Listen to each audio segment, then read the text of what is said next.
Wait, that's not how I wanted to start the show. Where's the music, guys? Let's fire up the orchestra. Come on now.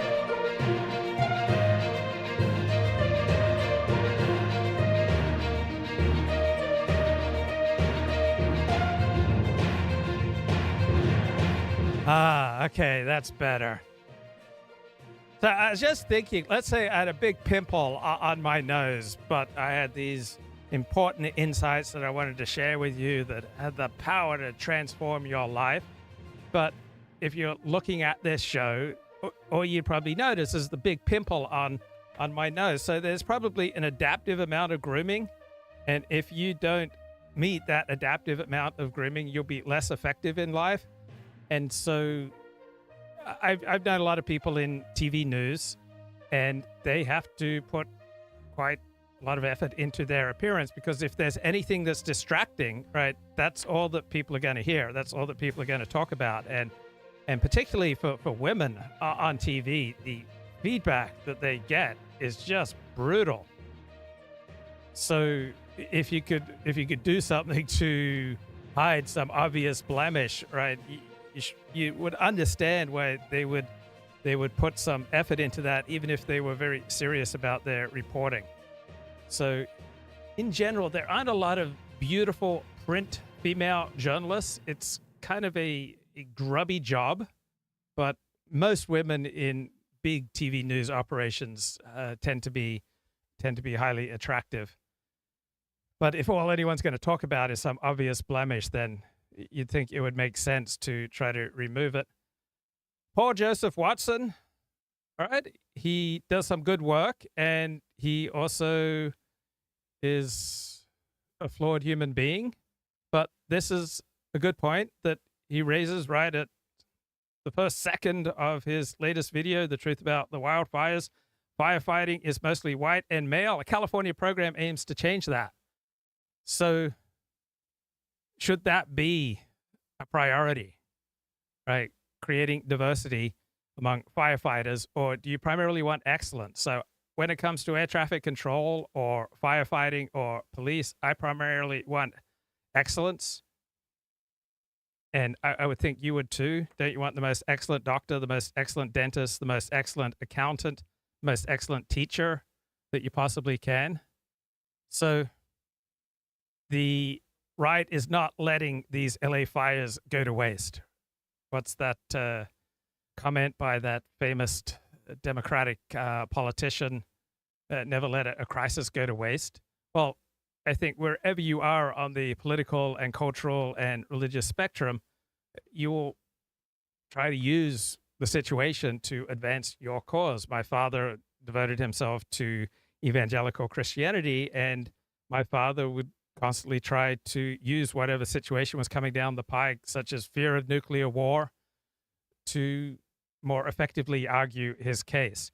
Now, you can play politics, or you can use politics in times of disaster in an effective way, or you can do it in a way that turns more people off. So there's nothing inherently dishonorable about engaging in the political process with regard to natural disasters. Right, part of politics is the distribution of resources. It's about priorities. How much time, energy, space do you give to promoting what's important versus what's not important? And promoting diversity, equity, inclusion has been incredibly important for members of the Democratic Party, often far more important than promoting excellence. And as a result, we get less excellence, particularly in government. Mostly white and male. The California program aims to change that. Great, and how did that work out for you? The whole entire hills are on fire. Oh, there goes the structure. Oh, look at it collapse. There it goes. Oh my God. We're out of the way. Hell. Mandatory evacuation orders are now in place. Feels like a scene that you would see in a movie. Oh, you're telling me this crack leadership team at the Los Angeles Fire Department dropped the ball? Surely not. You're telling me the LA fire chief should have focused more on preventing fires than her commitment to gay pride? its leadership has since changed. Surely not. You're telling me the campaign to hire fewer white men, more women, and more rainbow people? She took time out of her already busy schedule to tell us about her vision for the department's future, one that includes a 3-year strategic plan to increase diversity. People ask me, well, what number are you looking for? So I'm not looking for a number. It's never enough. Out of 3,300 city firefighters, only 115 are women right now. She's already looking at ways to change that. Wasn't as important as making sure firefighters had enough water to put out fires? Surely not. According to the LAFD chief, there aren't enough firefighters. Who could have seen that coming? 113 LA city firefighters have been suspended without pay for... Now, it's useful to read mainstream media coverage of these right-wing talking points because there are some effective rejoinders. It is exceedingly rare that I read some thoughtful response from the left to right-wing talking points, and I don't think, oh, I think they make some good points here. There are some good rejoinders. It's hard to read the most articulate proponents from a different political perspective and not say, oh, I think they do have some good points.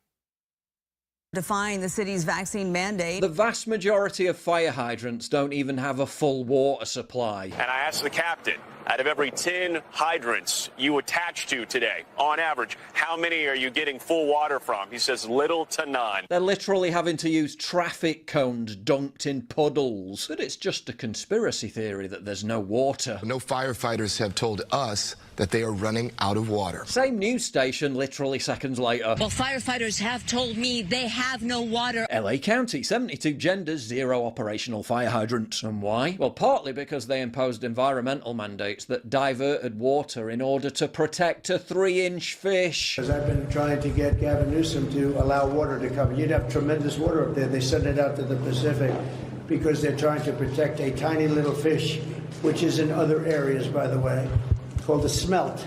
And for the sake of a smelt, they have no water. Yes, your home may have been totally consumed by raging flames. Your pets may have suffered agonizing deaths. Your life may never be the same again. But hey, at least we saved the smelt fish. Totally worth it, right? After all, no one could have predicted this anyway. I talked to a fireman once. This is one of the reasons it freaked me out. And he was telling me, he goes, dude, one day, he goes, it's just going to be the right wind, and fire's going to start in the right place, and it's going to burn through LA all the way to the ocean, and there's not a fucking thing we can do about it. I go, really? He goes, yeah, we just get lucky. He goes, we get lucky with the wind. He goes, but if the wind hits the wrong way, it's just going to burn straight through LA, and there's not going to be a thing we can do about it. Trump called it in 2018 and got mocked. But don't believe the firefighters when they're literally telling you there's no water to put out the fires. Don't believe those who claim DEI played a role. And don't believe anyone who's trying to politicize this by accurately blaming the people who were responsible for it. Far easier to just blame it all on global warming. There are a lot of other issues, climate change. Then absolutely no one in any position of power will have to take any responsibility whatsoever. The lack of accountability is truly shocking. But how is the media covering this? Thanks to Ground News, the sponsor of today's video, which you can check out at ground.news.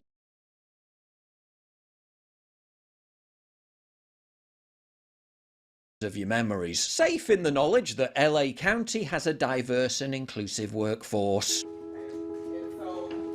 We are hosting our new employee orientation, and our focus is to teach our new employees for them to understand cultural competency, identify implicit and unconscious bias, and be aware of the importance of us having a diverse and inclusive workforce. This utter clown, Los Angeles Mayor Karen Bass, cuts $20 million in funding for the firefighters, is pissing around in Africa on vacation as LA burns, then has the temerity to act all stunned and victimized when she gets questioned on it. Do you owe citizens an apology for being absent while their homes were burning?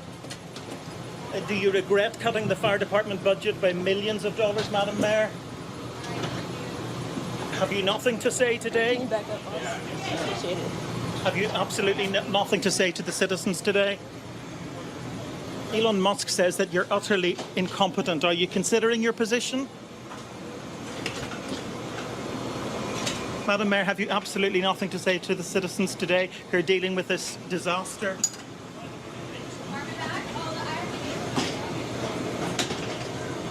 I guess not, but rest assured, Californians can get all the help they need at URL. Right now, if you need help, emergency information, resources, and shelter is available. All of this can be found at URL. In April 2021, Governor Gavin Newsom championed how wildfire response would be so much better under the Biden administration. Support the Biden administration with resources, not just rhetoric, to help this collective cause. It's a different paradigm. It's a different framework. Then had the nerve, after he ensured that all the water got dumped in the Pacific, to accuse Trump of politicizing it for criticizing one of the very policies that exacerbated the fires. President-elect chose to attack you, blame you for this. It's one can't even respond to it. This guy wanted to politicize it. Don't forget about all those 3-inch fish that Newsom saved. In order to... Gavin Newsom has devoted himself to Trump-proofing California. Now, he could have exercised other priorities. For example, he could have emphasized fireproofing California. He chose to emphasize Trump-proofing California. Perhaps those were misplaced priorities, and perhaps he deserves some accurate criticism. The mayor of Los Angeles, right, was in Ghana to celebrate some new leader of Ghana. That has absolutely nothing to do with LA's welfare and safety. And there was considerable advance warning that we had a big problem coming, right? We knew for days that we were going to have the most severe Santa Ana winds in 12, 14 years, right? Extreme fire danger. We got warnings from National Weather Service January 2nd. We haven't had any rain in California, in Southern California, since last March. So it's a tinderbox here.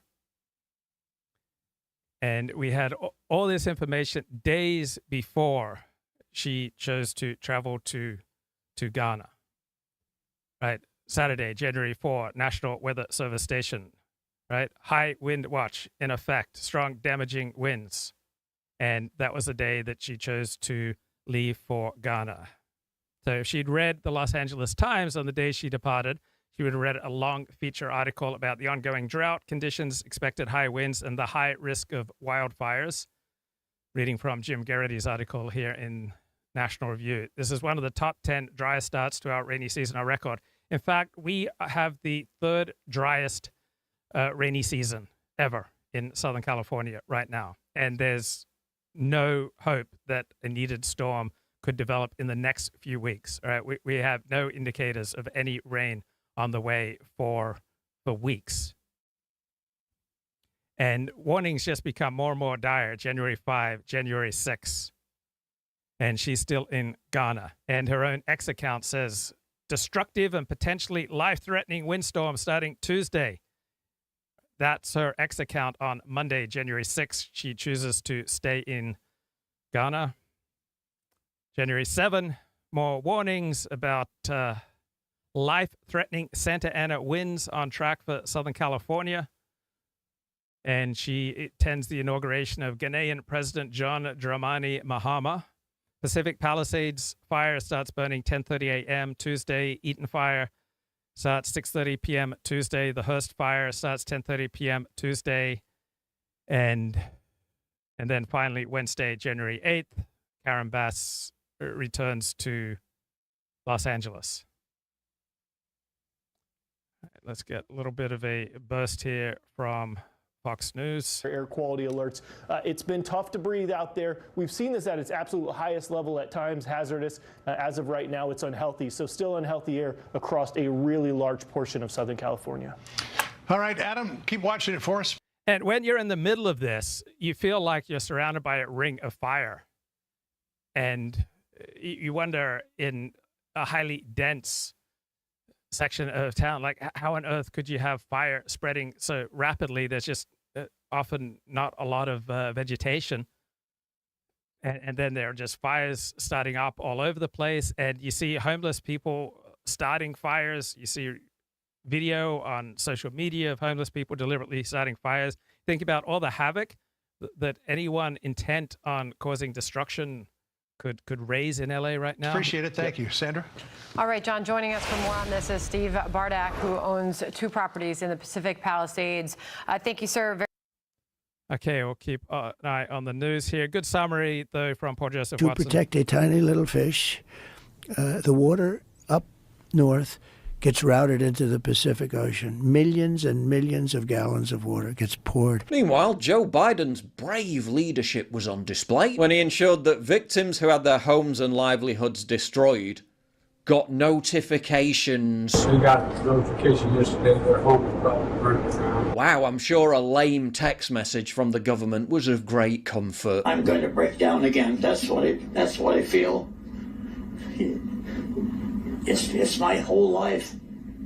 Everything was in there. So lost everything. But it's not all bad news. Good news is, I'm a great grandfather. Questions as to how the fires started continue to swirl. Some blame hurricane-strength winds. Others, well, they've got their own theories. Well, I don't know how it started. We don't know how it started. There, you know, I think winds. It's all the gay people in LA. Okay, there we go. Okay. We got the. So the more social cohesion and social trust you have, right, the safer you are from wanton acts of destruction. And LA is about the most diverse city in the United States, not a lot of social trust and social cohesion.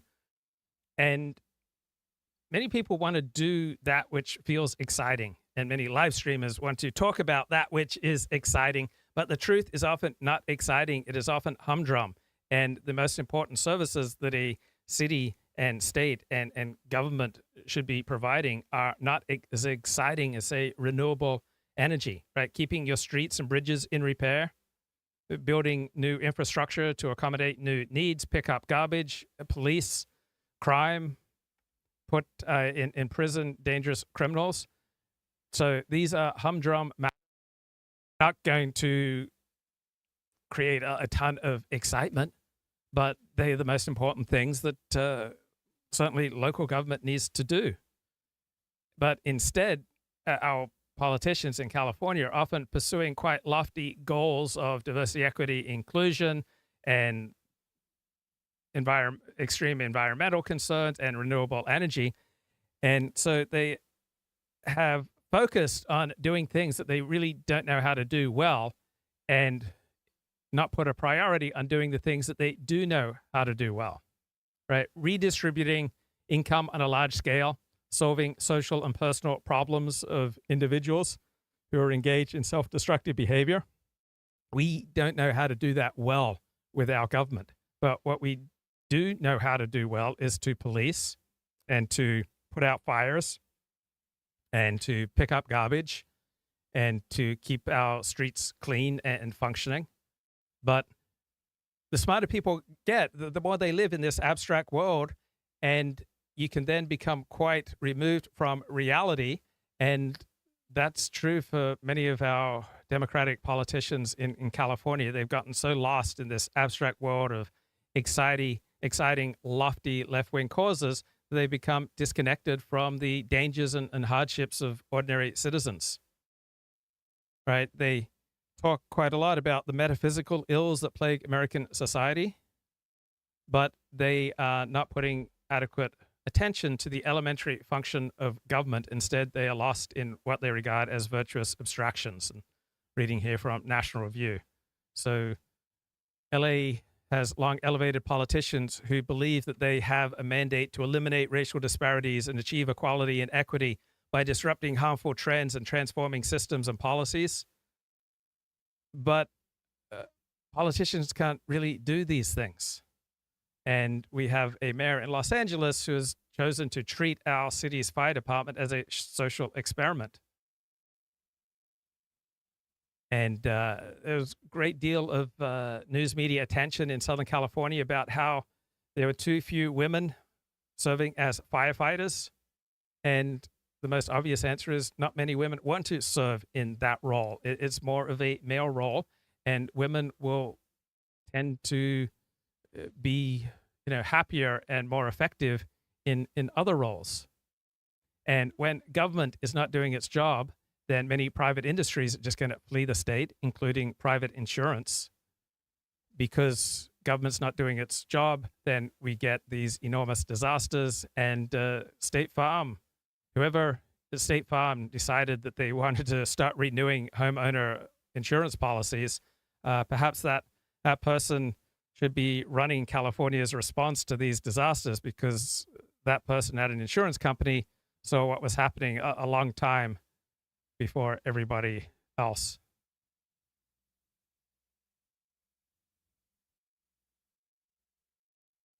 Okay.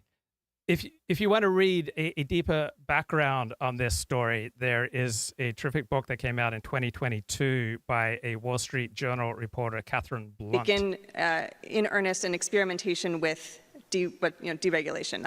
It's a bit of a misnomer. Utilities will always be regulated, but California in the late 90s was grappling with the fact that electricity prices had become very expensive. The state's utilities had overspent on building nuclear plants. They had some sort of 70s and 80s era power contracts that were quite expensive, and this had played into an overall run-up in the cost of electricity. So the idea was, if the utilities sold their power plants to unregulated businesses, those businesses would then compete to sell the output at the lowest possible cost, wholesale power prices would fall. And the utilities acquiesced to this, but they said, we still need to recoup the cost of these contracts, recoup the cost of these nuclear plants. And so California came up with a market structure in which the utilities had a cap on what they could charge in terms of retail rates. The hope was that wholesale prices would be much lower than that. They could keep the difference until those stranded costs were recouped, and the market would, continue apace. That was the hope. But that's not what happened. It worked well for a minute, and then wholesale power prices went through the roof, in part because of issues with hydro and natural gas prices. But the new players in this market, including prominent traders such as Enron, figured out how easy it was to manipulate. So I have these knee-jerk free market tendencies, but I have to face up to the fact that some industries need considerable regulation, including utilities. And particularly when I was younger, I was quite prone to the idea that there's one narrative that explains life. Initially, it was the evangelical Christian narrative that I developed as the son of an evangelical Christian theologian growing up as a Seventh-day Adventist. And then I would fall in love with other ideas and other theories and other grand narratives. And as I get older, I'm more aware that we need a whole series of narratives to better approximate reality. Yeah, how many women physically are simply strong enough, objectively strong enough to be firefighters? So 115 of LA County's 3,300 firefighters are women. Now, as I was talking about yesterday, I was not a happy kid. And one manifestation of my unhappiness is that around age 8, I twice deliberately tried to set fires. And of course, it's impossible to fully put myself back in the shoes of why did I do that? But I wanted a sense of excitement. And I think I wanted to make the outside world reflect my inside world. I got a theory about life that we all tend to lead lives shaping the environment around us to the best of our ability to reflect what's going on inside of us. And thank God no damage was done by my two horrible attempts of just setting fires in a dry field. Neighbors got on the problem right away. And then my best friend said, if you ever do this again, I'm going to turn you in. And I got so frightened by that threat. And I think it's the only time he ever threatened that. But he was absolutely right. Sometimes you should threaten a friend. Right? He did the right thing. He did me a favor, and he did the community a favor by threatening to turn me in if I ever did it again. And I'm normally not a person who approves of informing. I don't like informing on people for trivial reasons, but you do someone a favor when you confront their dangerous behavior. I think in general, we do want to kind of shape. Niche construction is the biological term. We want to shape the outside world to reflect our inside world. And so happy people tend to see the world through a prism of what will increase my happiness, and unhappy people tend to see the world through the lens of what will provide justification for my unhappiness. And so here's another theory. If you're a happy person, you don't have animus for LA or for any group that is not directly negatively affecting you. So if you have concrete reasons for why LA is harming you, then you can be a perfectly happy, high-functioning person and hate LA because for some reason LA is causing you great harm. But I lived in Northern California primarily between 1977 and 1993, and there was just a widespread loathing of Los Angeles and Southern California that resembles the loathing that I see from middle-class and upper-class Brits who have that university education and just have a visceral loathing for the United States. And so I think it's the inherent loathing that a less powerful group has for the more powerful. I think that's part of it. But it's hard to imagine that there's an evolutionary adaptive reason to hate an entity, a group, or a geographic location that is not harming you. Like, how would that aid in our evolutionary development? So hating someone or some group that is harming you, that is evolutionarily adaptive. But hating a group or a location that is not actively harming you and has nothing to do with your welfare, that seems to be a dysfunction. So if my wrist does everything that I want my wrist to do, then there's nothing dysfunctional about my wrist. And if my psyche is fairly well correlated with reality, then my psyche, my soul, my physiology, my psychology is well adapted to reality. But just loathing LA, I don't see how that serves one, and I don't see how that could be a reflection of a useful and adaptive approach to life. So I'm looking at a friend with whom I've argued this matter many times. He says, my deep loathing of Southern California prevents me from feeling bad about these fires. So you can be a happy, high-functioning person and have no feeling about the fires in LA because there's just so much going on in the world, right, that you choose to direct your attention elsewhere. But if you are looking at the fires in LA and you don't care at all, and in fact you hate LA when you see over 100,000 people being evacuated and thousands of buildings being destroyed, and in fact if you're glad about that, unless LA is actively doing something to harm the quality of your life, that just seems evolutionarily maladaptive to me. And I don't see how a happy person would do that.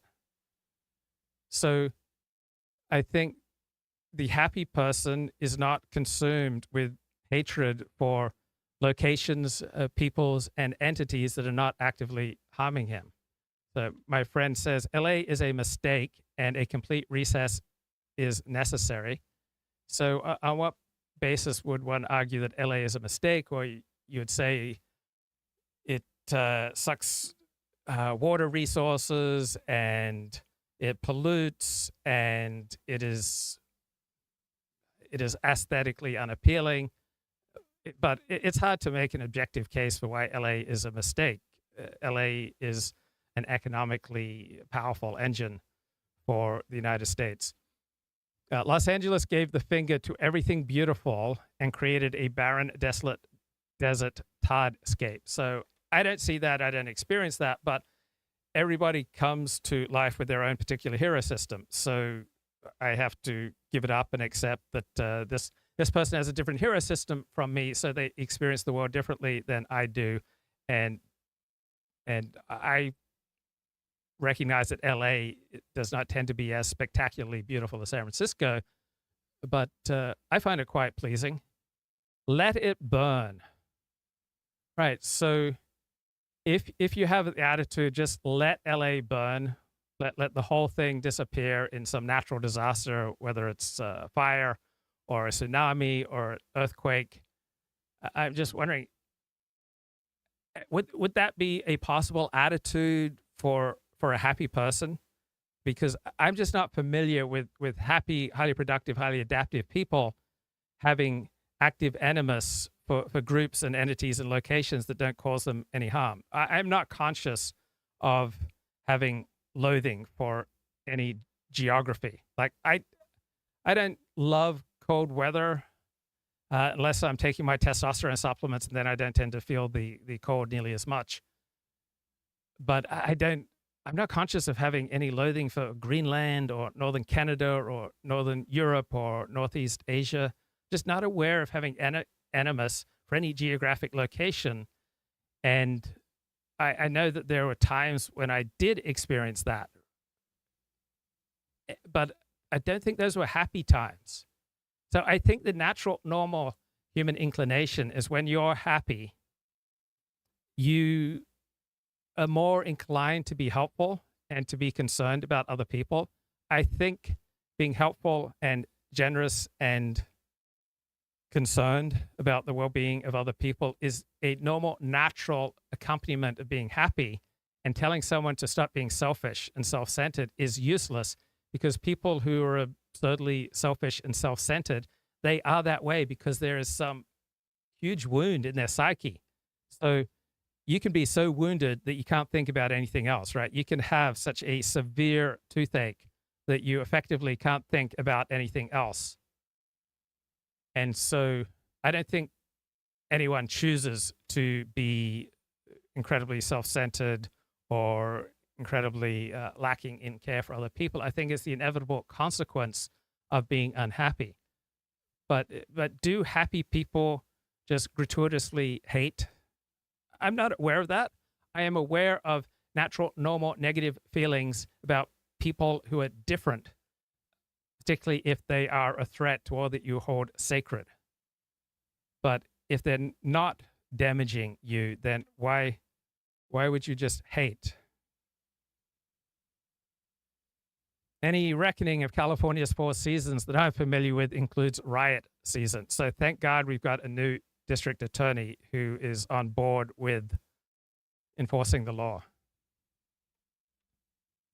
Northern California has got the power. Well, Northern California has many advantages that Southern California does not have, and I expect that Southern California has some advantages that NorCal does not have. A lot of people hate LA, Trump, Musk boomers because they tiresomely demand more than their fair share of the world's attention. Yeah, I just don't see how it's high functioning. Yeah, being happy at the downfall of your enemy is evolutionarily adaptive and normal. Yes, but how is LA your enemy? It's objectively an eyesore, peer-reviewed. Not being happy at the downfall of your enemy is almost a saintly quality not to be expected of normal people. Absolutely agree. Happy, normal people often view the world in an us versus them mentality and have normal pleasure in bad things happening to others. Interesting thought. Dooovid, yeah, I want to get you on the show if you're around. Not sure that there is a different type of people who have universal moral standards. I'm thinking here in instinctive responses, not in considered cognitive responses. I'm just thinking here in the instinctive response.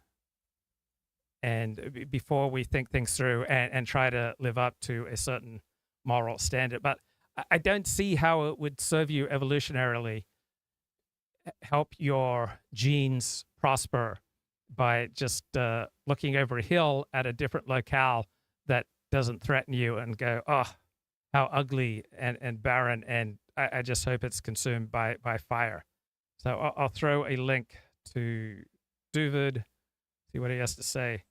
Dooovid, I was just wondering about, with some reflections on the fires in LA, do you have any thoughts that you'd like to develop that you were putting in the chat in reaction to what I was saying?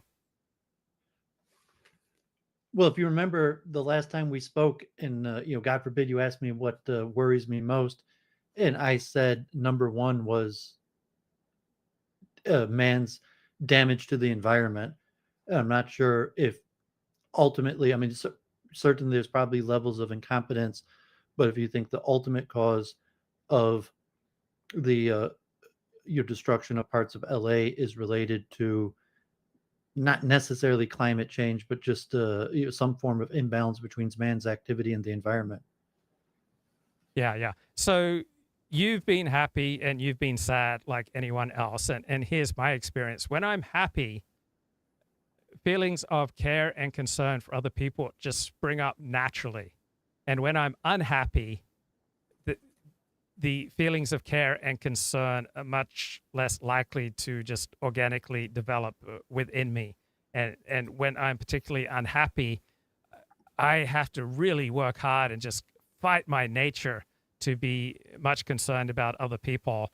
And when I'm unhappy, I tend to just completely needlessly hate many different types of people and locations. Any reflections on your own natural experiences of happiness versus unhappiness, and how you have natural instincts prior to your moral reasoning and prior to your desire to fulfill the edicts of your religion, but just what naturally comes up in your feelings when you're happy versus when you're unhappy, David?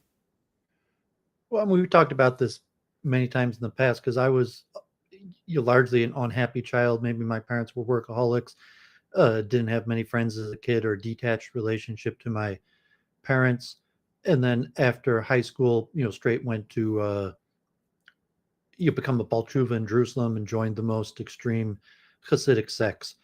And so I don't think I ever had like a normal, happy life. And then from Hasidic Judaism to over 10 years now doing Eastern practices, I've largely chosen a different strategy where I'm basically just detached and have a baseline personality where I don't really have ups and downs, largely because I'm detached to everything. That although I've trained myself to be empathetic or sympathetic, or anytime someone says something, I'd be like, God forbid, or I'm sorry to hear that. But largely I'm detached and don't really have emotional connection to what happens to other people in terms of up and downs. And I probably developed that as a strategy to avoid depression in my early 20s, and it's largely worked. Right, but that's not what I'm talking about. So I recognize we have discussed that many times. I'm talking about the experience of happiness. I am sure that there have been moments in your life where you've been filled with happiness, and I'm talking about a natural care and concern for other people and a generosity of spirit that just naturally flows when one is happy. So have you organically, prior to thinking, prior to wishing, prior to any ideological or cognitive content, have you experienced joy and happiness? No, I don't think. I mean, it's saying, I think my natural inclination, plus after becoming an ultra-Orthodox Jew, I never had highs of happiness. Like, I could think of extremely good things happening to me. And, I remember, the first day I made $10,000 in one day. And, certainly it was exciting. It, changed my life because I was in dire financial, stress. And then, but I was still kind of baseline. I remember I had someone was sitting next to me. I took him to work that day. And, I went, to my landlord or different things. And it was like, you're the exact same. Like, how come you're not excited? And, I would say marginally everything that I've done. So I was like, no, I have not experienced that level of happiness. I have had extremely good things happen to me in fortunate circumstances, turns of events. But no, I don't think they've changed my normal baseline status. So you don't recall being just happy and filled with a benevolent attitude towards the world. And I'm talking about a state that is prior to our deliberate cognitive reasoning or ideological commitment. No, I honestly don't think I've ever felt like that. I mean, I think like Freud when he writes about the oceanic feel, where he's like, he's certain that it exists. He's documented, seen it in enough of other people that he's certain that it exists. But conclusively said, I've never felt that. So I would say that about myself also. Like I've seen enough other people happy to know that the phenomenon exists. But I don't think I've ever experienced it myself. To document why that is, if it was always like that, or if it was through extreme meditative religious practices, I'm not sure. But like, I'm pretty sure I've never experienced it. So Fascinating. Do you have like Go a ahead. theoretical understanding of happiness at least? Do you have like a But, I've been theory? friends with people like Ricardo. I've had friends that were happy-go-lucky people, or that had highs and lows, and like so I'm not aloof to that other people, or that I'm abnormal in this manner. So what burns you? What brings out the passion, like the fires in Los Angeles? What makes you burn bright like Luke's skyline? I don't know, I Nothing? just felt detached. I'd say, like, okay, even though I never really had happiness, I did maybe have like minor anger or depression, and I wasn't always detached. So it's saying, like, from being learning like meditation detachment strategy, I avoided the lows. Maybe as a child, I had slight, ups where, I would still feel a little bit happy about accomplishments, or, competitive nature, beating other people. But I still don't think that that made me happy when I, like, What about the cocaine? The cocaine had to give you a high. it gave me a high, but it didn't make me happy. I'm saying that was more bodily, where I was pushing my body behind the limits. I was going beyond my own capacity. So that drug a lot, but I wouldn't, like, I would say, like, I know enough people to know what happiness looks like. I know happy people, but I say, like, no, I don't have any personal experience with that. I mean, I You've don't, never found like a $50 bill in your jeans? You know what I mean? Like you never like I gave the example of when I had my first $10,000 day. So, like, no, man, I've had a lot of fortunate events happen to me, but I've basically always maintained my baseline level. I'm sure, Luke, am I the first person that you've talked to that has this personality type? No, no, it's no. But Ricardo, you've experienced happiness, have you not? Oh yeah. And so, do you notice? I notice this in myself. When I'm happy, I naturally am much more inclined to just organically being caring and concerned and generous towards other people, not indiscriminately, but I am more naturally inclined to be generous when I'm happy than when I'm unhappy. How about you? Yeah, I would say that's true. I mean, when you're when you're not feeling good, I mean, everything it's hard to look outside yourself. You're so busy trying to like cope with your own needs. And so when one is generally happy, I mean, happy people, aren't they naturally much more pleasant to be around, and aren't they naturally just much more helpful? I'm often amazed, shocked, just in a state of awe at people who are incredibly generous. And these are invariably happy people, and I feel so selfish and self-centered by comparison to these people. Have you experienced that? Yes. Trust me, there's something yes, people that tend to be stingy and uptight and you know, and sour faces, they go hand in hand. I know what you're talking about. I mean, it's I'll push back on that. I mean, because like the training, like, I'm generally pretty generous. I've given away large amounts of money, volunteered, went out of my way without any emotional attachment. And I've known many extremely generous people, Orthodox Jews, Hasidic Jews, Hindus, volunteers that are largely miserable people. Remember my rabbi, in one of my rabbis in Israel, I mentioned on the show a few times, Rabbi Bertrand, it says, like, so become a robot. In the sense, you could train yourself to be generous. You could train yourself to be empathetic, even though you don't feel it. It might mean more to the person, like if someone, like gives you $20 and says, I really hope the best for you. You could maybe tell in their tone of voice that they mean it in a detached way. But I would fundamentally disagree. You could train yourself. I mean, you're probably right. There is a correlation between these things and happiness. Although I've also met generally happy people that were violent, psychopathic, bad people that still were generally happy. Even like prisoners or bad situations. So I mean, I think you have some point, but I think it's actually just more training, that you train yourself to do those things. And even a miserable person could train themselves to be a nice guy. Yeah, see, I think there's like, I would say the two highest, happiest moments in my life are, there's a combination of like a couple of memories in high school centered around like religious experiences, like on mission trips and things like that. There were certain feelings I had, and then like the birth of my children.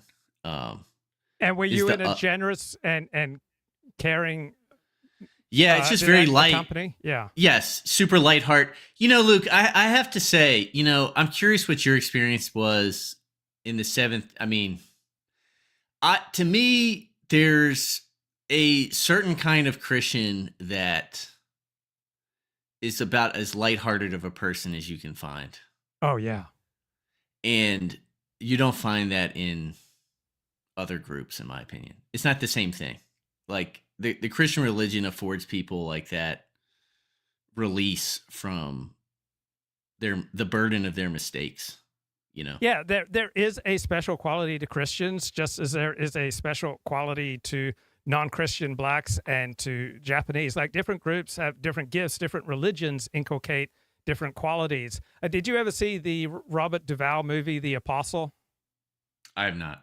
So it's about a flawed evangelical Christian preacher who, in the space of 1 minute, turns a hateful man intent on committing massive amounts of physical harm and essentially converts him in 1 minute. My dad was actually watching that movie like a month ago. I remember, just glanced. I was like, "What the hell are you watching?" And I looked like it was The Apostle, but I didn't see it myself. Just a few minutes of it. But people do have genuine Christian life-changing experiences, and they switch from being hateful, nasty people to being kind, loving people. It's such a profound change, and I've seen it in a lot of lives. And you have too, Ricardo, right? Yeah, absolutely. And I think it's like, Christianity is a religion for broken people. Now, everybody is broken to some degree. Now, I've come to the conclusion that there is like a certain type of person that basically manages to not accumulate as many sins, and so they don't break down as fast. You know what I mean? But yeah, I think like Luke, it's clearly written in Jewish law. Like at Mac, I knew countless people that were kind of shells of people with no emotion that went through the actions, but were generally consistently great people. And then even the rabbis would say, like, okay, the person who's nice because they're happy, what about when you're not happy?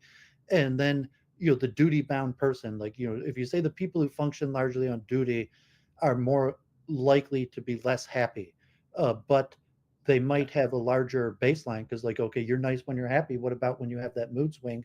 As opposed to the person who's like, my baseline activity of how I treat people, my empathy, my generosity has no connection to my emotional level, and they're going to be more stable.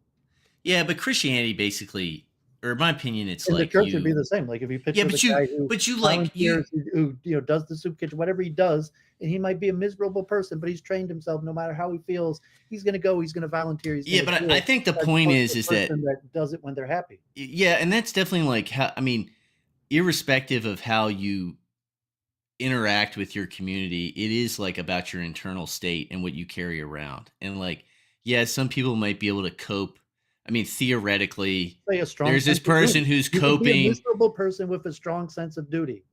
Yeah, but like that shit reveals itself. Why can't you just say yes? No, but I'm saying that person like this. But it doesn't exist. It's like. Are you claiming that if you're miserable, you can't trust the person? I'm saying it's like abortions. It's like abortions for rape and incest. They theoretically happen, but like that's not really what happens. I mean, are you saying that, Luke? Would you take it to the level and say like, no, I don't believe that a miserable person could be straight, nice person, good person who's going to keep on doing the right thing even though they're miserable? Yeah. Theoretically and on occasion, but I'm not. That's not my focus right now. I'm sure there is varying degrees of truth to what you're saying. My focus right now is just on the instinctive experience of happiness and the generosity that comes with it. So, Ricardo, let me follow up. If someone's happy and high functioning and LA is not directly affecting their life, I can't imagine that they'd be filled with a great deal of loathing for LA. What do you think? I mean, great deal of loathing. I think everybody, man, I think that what happens is people, for instance, like my first instinct about the LA thing is like, obviously I don't want anyone to die. And I see the headlines. I don't see that anybody's actually dying, right? It's a huge wildfire. It's a natural disaster. If there were some deaths, it would be bad. But this isn't 9/11, right? And you've got it burning down like the homes of people that are cultural imperialists on the rest of the country. Like, when you're, pompous assholes falling on their face don't elicit like the same level of sympathy as like, people who are considered like, I don't know. Wait, do you recognize that, like everywhere else in America, 95% of Los Angelinos aren't very political? No, I recognize that. But I think I think places have like spirits. You know what I mean? Like the city has like a cult, it exists as an organism in and of itself. And the people that live there, like, they're part of it. Their fates are tied together, and for the record, I again, like you say, like loathing and whatever. If people make jokes, that doesn't mean they sit around all day, like rubbing their hands. They might find humor in it. I don't have any moral condemnation. I have zero moral condemnation. All I'm talking about are natural instincts. And it just seems to me that people who hate LA get joy from hating LA, or you wouldn't be doing it. But I would think people who are naturally joyous don't have at least as much of a need to generate joy by hating another place. And I just don't see how it would be evolutionarily adaptive. So for millions of years, did our ancestors look at a certain place that wasn't doing them any harm and just needlessly or just become filled with loathing for it? Does it help propagate the genes? Is it evolutionarily adaptive, you think? I think it's friends in it. I think there's friends and enemies going on. In the chat. Like most people look in the world and an us and them mentality and in a friends and enemies, and whatever reason people are going to look at Los Angeles as the enemy, and then there's going to be an evolutionary adaptive strategy to be happy at the downfall of your enemy. Of course it's adaptive. Why wouldn't it's just the question why people consider LA their enemy or a large collateral damage? But I could list 10 reasons easily why people could see LA as their enemy. If you think it's the heart of degenerate culture, it's rich, the heart of Hollywood, and it's somewhat like you call it a tragedy, I call it justice. I'm not saying my personal view, but you're saying I could see countless people looking at it that way. Like I call this justice. I've always hated those people, and now God, you could put it from the religious terms that the righteous get rewarded and the wicked. For instance, we could have been prospering for so long, and now finally, the chickens have come home to roost, and those evil people are getting what they deserve. Of course, I'm happy. Well, exactly. It's just like, do you guys? Maybe you could comment. We'll talk about a specific example, like the Hezbollah pager explosions, right? That's packed with comedy. Luke, did you?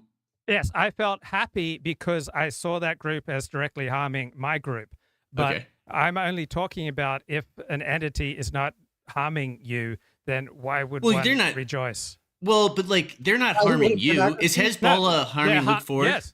Yeah, because my Jewish identity is extremely strong to me. I have a very strong visceral attachment to my fellow Jews. Okay, so can you see where Los Angeles is perceived as it's the home of Hollywood. Yes. It's one of the two major cultural centers, like the other one being New York, of the United States, where all this filth comes from. Yes. Yes, I can see that. Okay, so I could be a perfectly happy, well-adjusted person, right? Yeah. Yes. And go, you know what? I hope that Harry Weinstein's house is in the Palisades, or that's just I don't know, something like that. Yeah. I see that. What about, there's another thing that I struggle to have empathy for, the knee-jerk lack of care when rich people suffer. I just don't see any diminished humanity in people who are rich. And so, Ricardo, what's your reaction to people who even experience joy or are very public about how they don't care if rich people's homes burn down? You know, I think that, I mean, class resentment. I've talked about this with my boss about like the relationship between, employer, employee in the past, like owner, slave, like the dynamic of what's owed, the duties between the classes. And in some ways, like modern employment has less, in some sense, like the moment the employee is no longer useful, he's gone. He's done. You know what I mean? Like the state will mediate any pension in the form of Social Security or unemployment that the guy gets, right? It's like you owe him nothing. Whereas like a slave, I mean, dude, they didn't put slaves down. You know what I'm saying? Like, Hoss broke his leg, let's put him down. People are too valuable. You know what I mean? And it's like, I just think that in some ways, like the duties between the classes, like everyone, the individualism of anybody can succeed implies that anyone that does not succeed had a moral failing. Like they failed to seize opportunities or have the character or the skills necessary to be successful. I mean, especially when we tell everybody that like hard work is how you get ahead. Like, so I guess you're just not willing to work. That's why you're poor. Okay. And they look at it and rich people feel like they don't owe anybody anything because they did what they were supposed to do. And, so poor people say, fuck you, Okay. So let me give you an example here. You often have an emotionally honest way of speaking that I do not have. And so I am not conscious of having any resentment, envy, or negative feelings towards you because you have certain strengths that I do not have. Richard Spencer, for example, speaks in a compelling, lyrical, dramatic way that I do not. But I'm not conscious of having any resentment of someone who speaks in a compelling way that I do not. I just don't think it's a good thing to instinctively loathe people who excel you in this or that category. Any thoughts, Ricardo? Well, I mean, we're not supposed to envy. That's true. That's in the 10 Commandments. That's a sin. Right, but I'm not talking about what we're supposed to do. I'm just talking but humans, we're not, but this is what humans do. I mean, it's like, I think also like the loss of religion, the thing is in the past, like if we go back to, I don't know, feudal Europe, you had a much more static social class system, but all the duties are mediated by the church. The church keeps the thugs from just rampaging over the people. You know what I mean? And they sort of legitimize the role of the ruling class, the role of the king. And it's just completely gone now. So I'm saying there's nothing binding us together. There's nothing that sort of like, what exactly is the proper, they talk about income inequality. What is the proper ratio between rich and poor? Who shall decide? And if you're a loser in that, or if you think that is out of whack, there's no metric, there's no arbiter. I mean, there's nothing justifying any of it other than like pure power. So I think like once it gets down to that, people, it's a moral breakdown. People don't.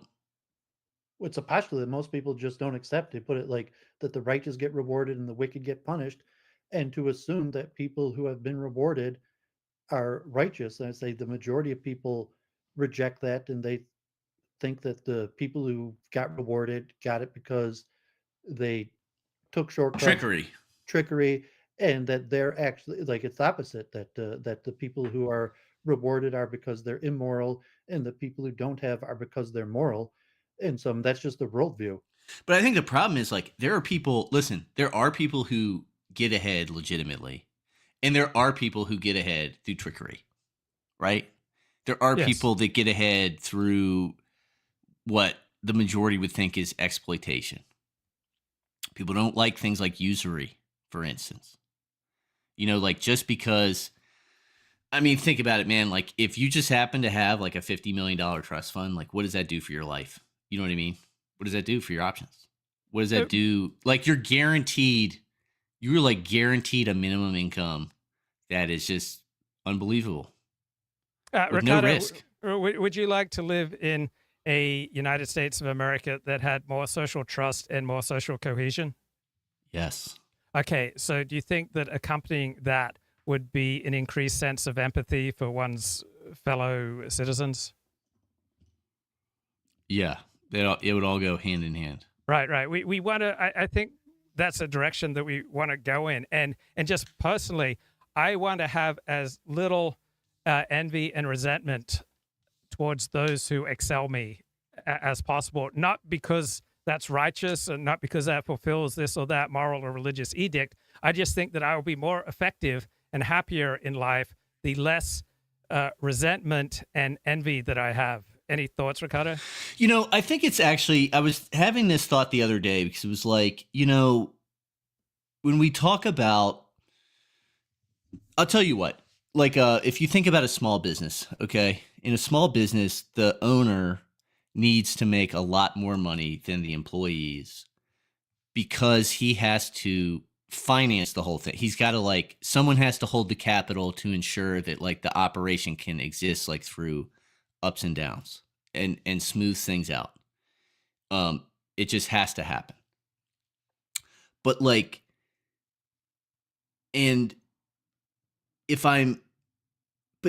think what people end up resenting is does that surplus profit go into investing back into the company, securing it for the benefit of everybody involved? Or does it go to the personal consumption of the owner?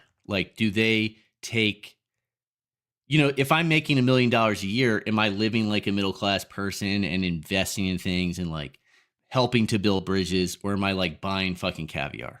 You have to separate the issue between jealousy and envy and just the natural state of being displeased. Well, no, but hold on. But the display, I think, but hold on. I think I think conspicuous consumption.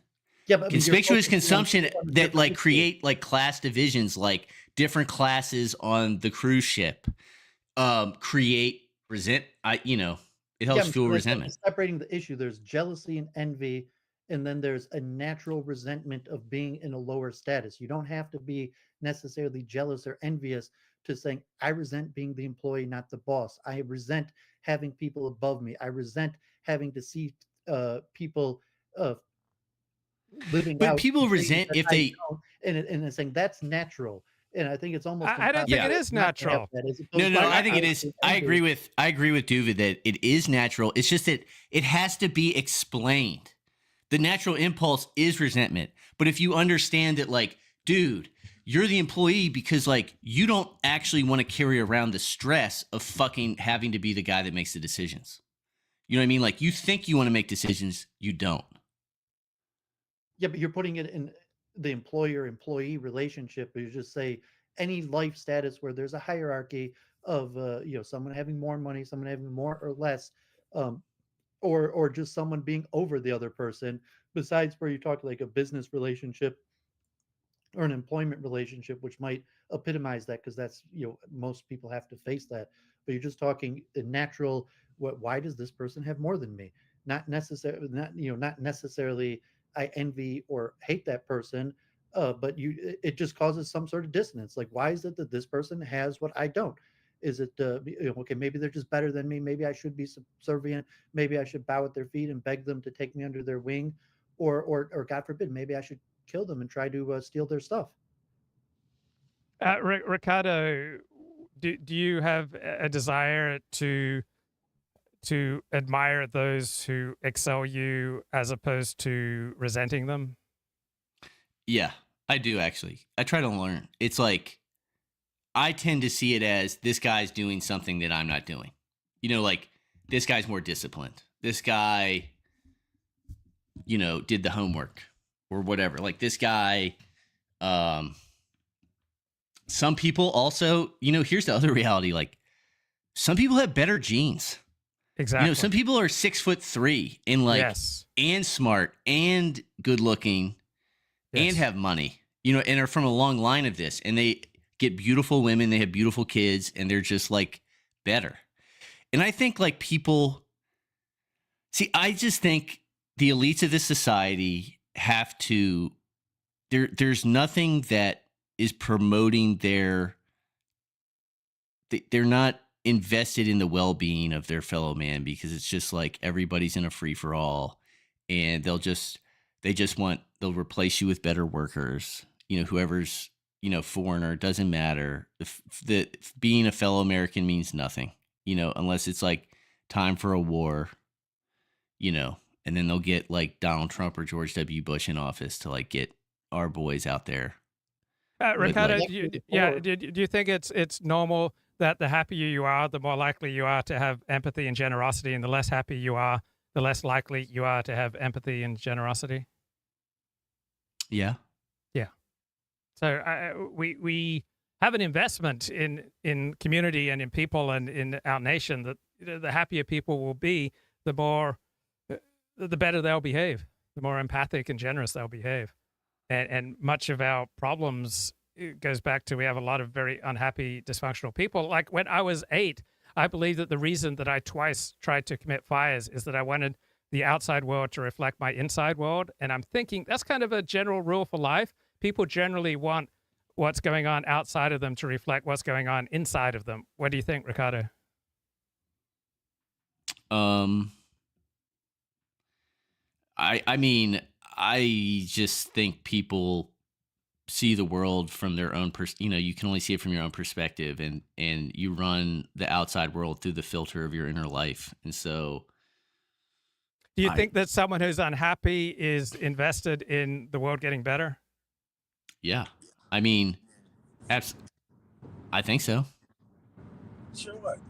I mean, when you say why would an unhappy person benefit from a worse world, Luke? I mean, just according to your logic, like what benefit, even if you're a miserable, nasty, person that what benefit? And in fact, it's the person who's happy that takes for granted the things in place that, I mean, listen, I think politically you find, I mean, I don't know that they actually are happy. It's like a fake happiness. But like the liberal who's like fat and happy, they're like, they have no threats posed to them. They don't feel like survival threats.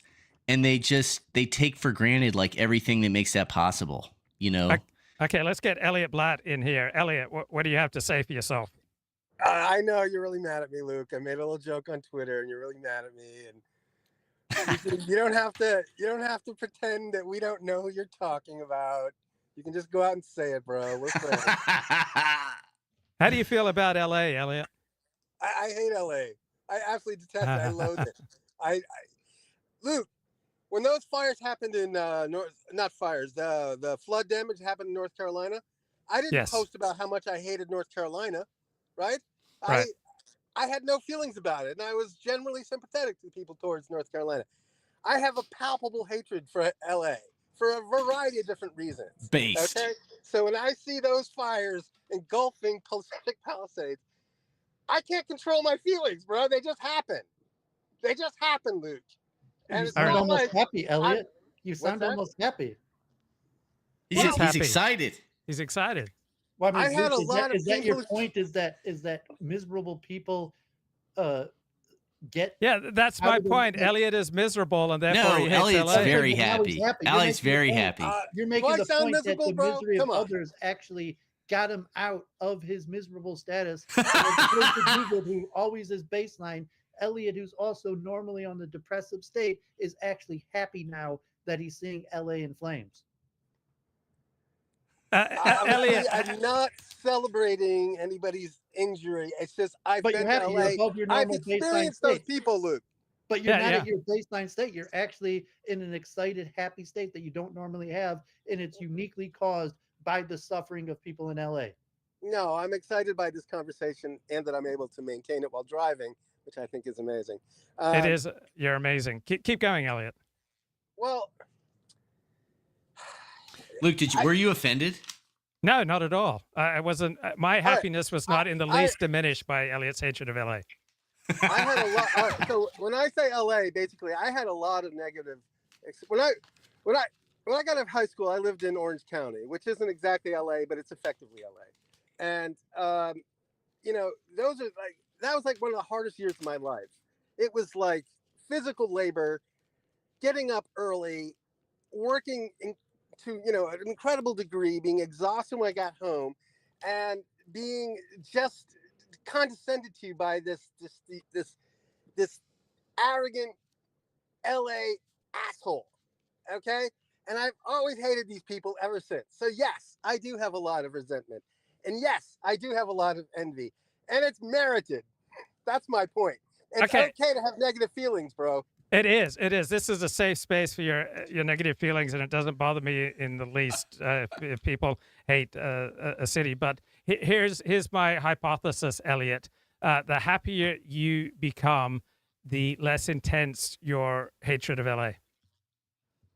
Sure, Luke. Sure. I've had a tough month, Luke. We've already been over all of my travails. Like if you had mind-blowing sex in an hour after you just like orgasm for the third time in 15 minutes, I would wager to you that your hatred for LA would be less intense. Yeah, I'd probably be too tired to hate LA. Yeah. But even so,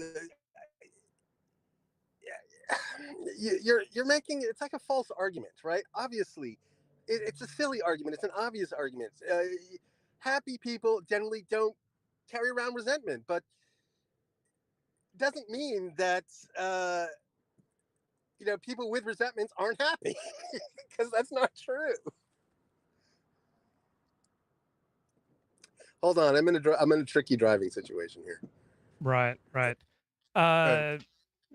Ricardo, do you think that for most people carrying a less intense level of resentment and envy will enable them to be more effective in life? I mean, sure, negative feelings never help people, but I don't think I would imagine Elliott doesn't wake up every day thinking about how he hopes LA is destroyed. But I think that you ought to be able to empathize, given, like I said, you have enemies that you see out there, and you take joy in their suffering. I do. I absolutely take joy in Hezbollah and Hamas suffering. Absolutely. Luke, like now I'm doing competitive chess coaching. I think one of the biggest drivers of people is resentment, revenge, competitive spirit, trying to one-up the person who one-upped you. If you want to put it like in a slightly different level, but like, the Andrew Tate, that's what, he said that's what caused him to work so hard. And I think you might be able to list a whole bunch of people, including David Rubenstein talks about it, a lot of billionaires, a lot, like they were the geek that had no friends. That's what caused him to work so hard. But you have to have some drive that causes you to work really hard. And I don't think it's actually usually happiness. I think it is usually resentment, revenge. Okay, so let me follow up on that. Ricardo, in second grade, I was not invited to Gavin Brown's birthday party, and only the intervention of a parent, forced the party to allow me to come along. And when I went along to the party, they made it clear that they did not want me at that party.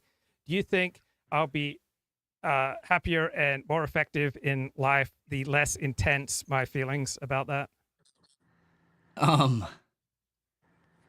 You're happy as opposed to work harder, driven towards success, because not necessarily that's going to make you happy, but that might cause you, the classic example of the geeky guy who gets rejected by the girl and then joins the gym and works out due to resentment. I mean, did it make him happier that he spent 2 years hitting the gym and working out?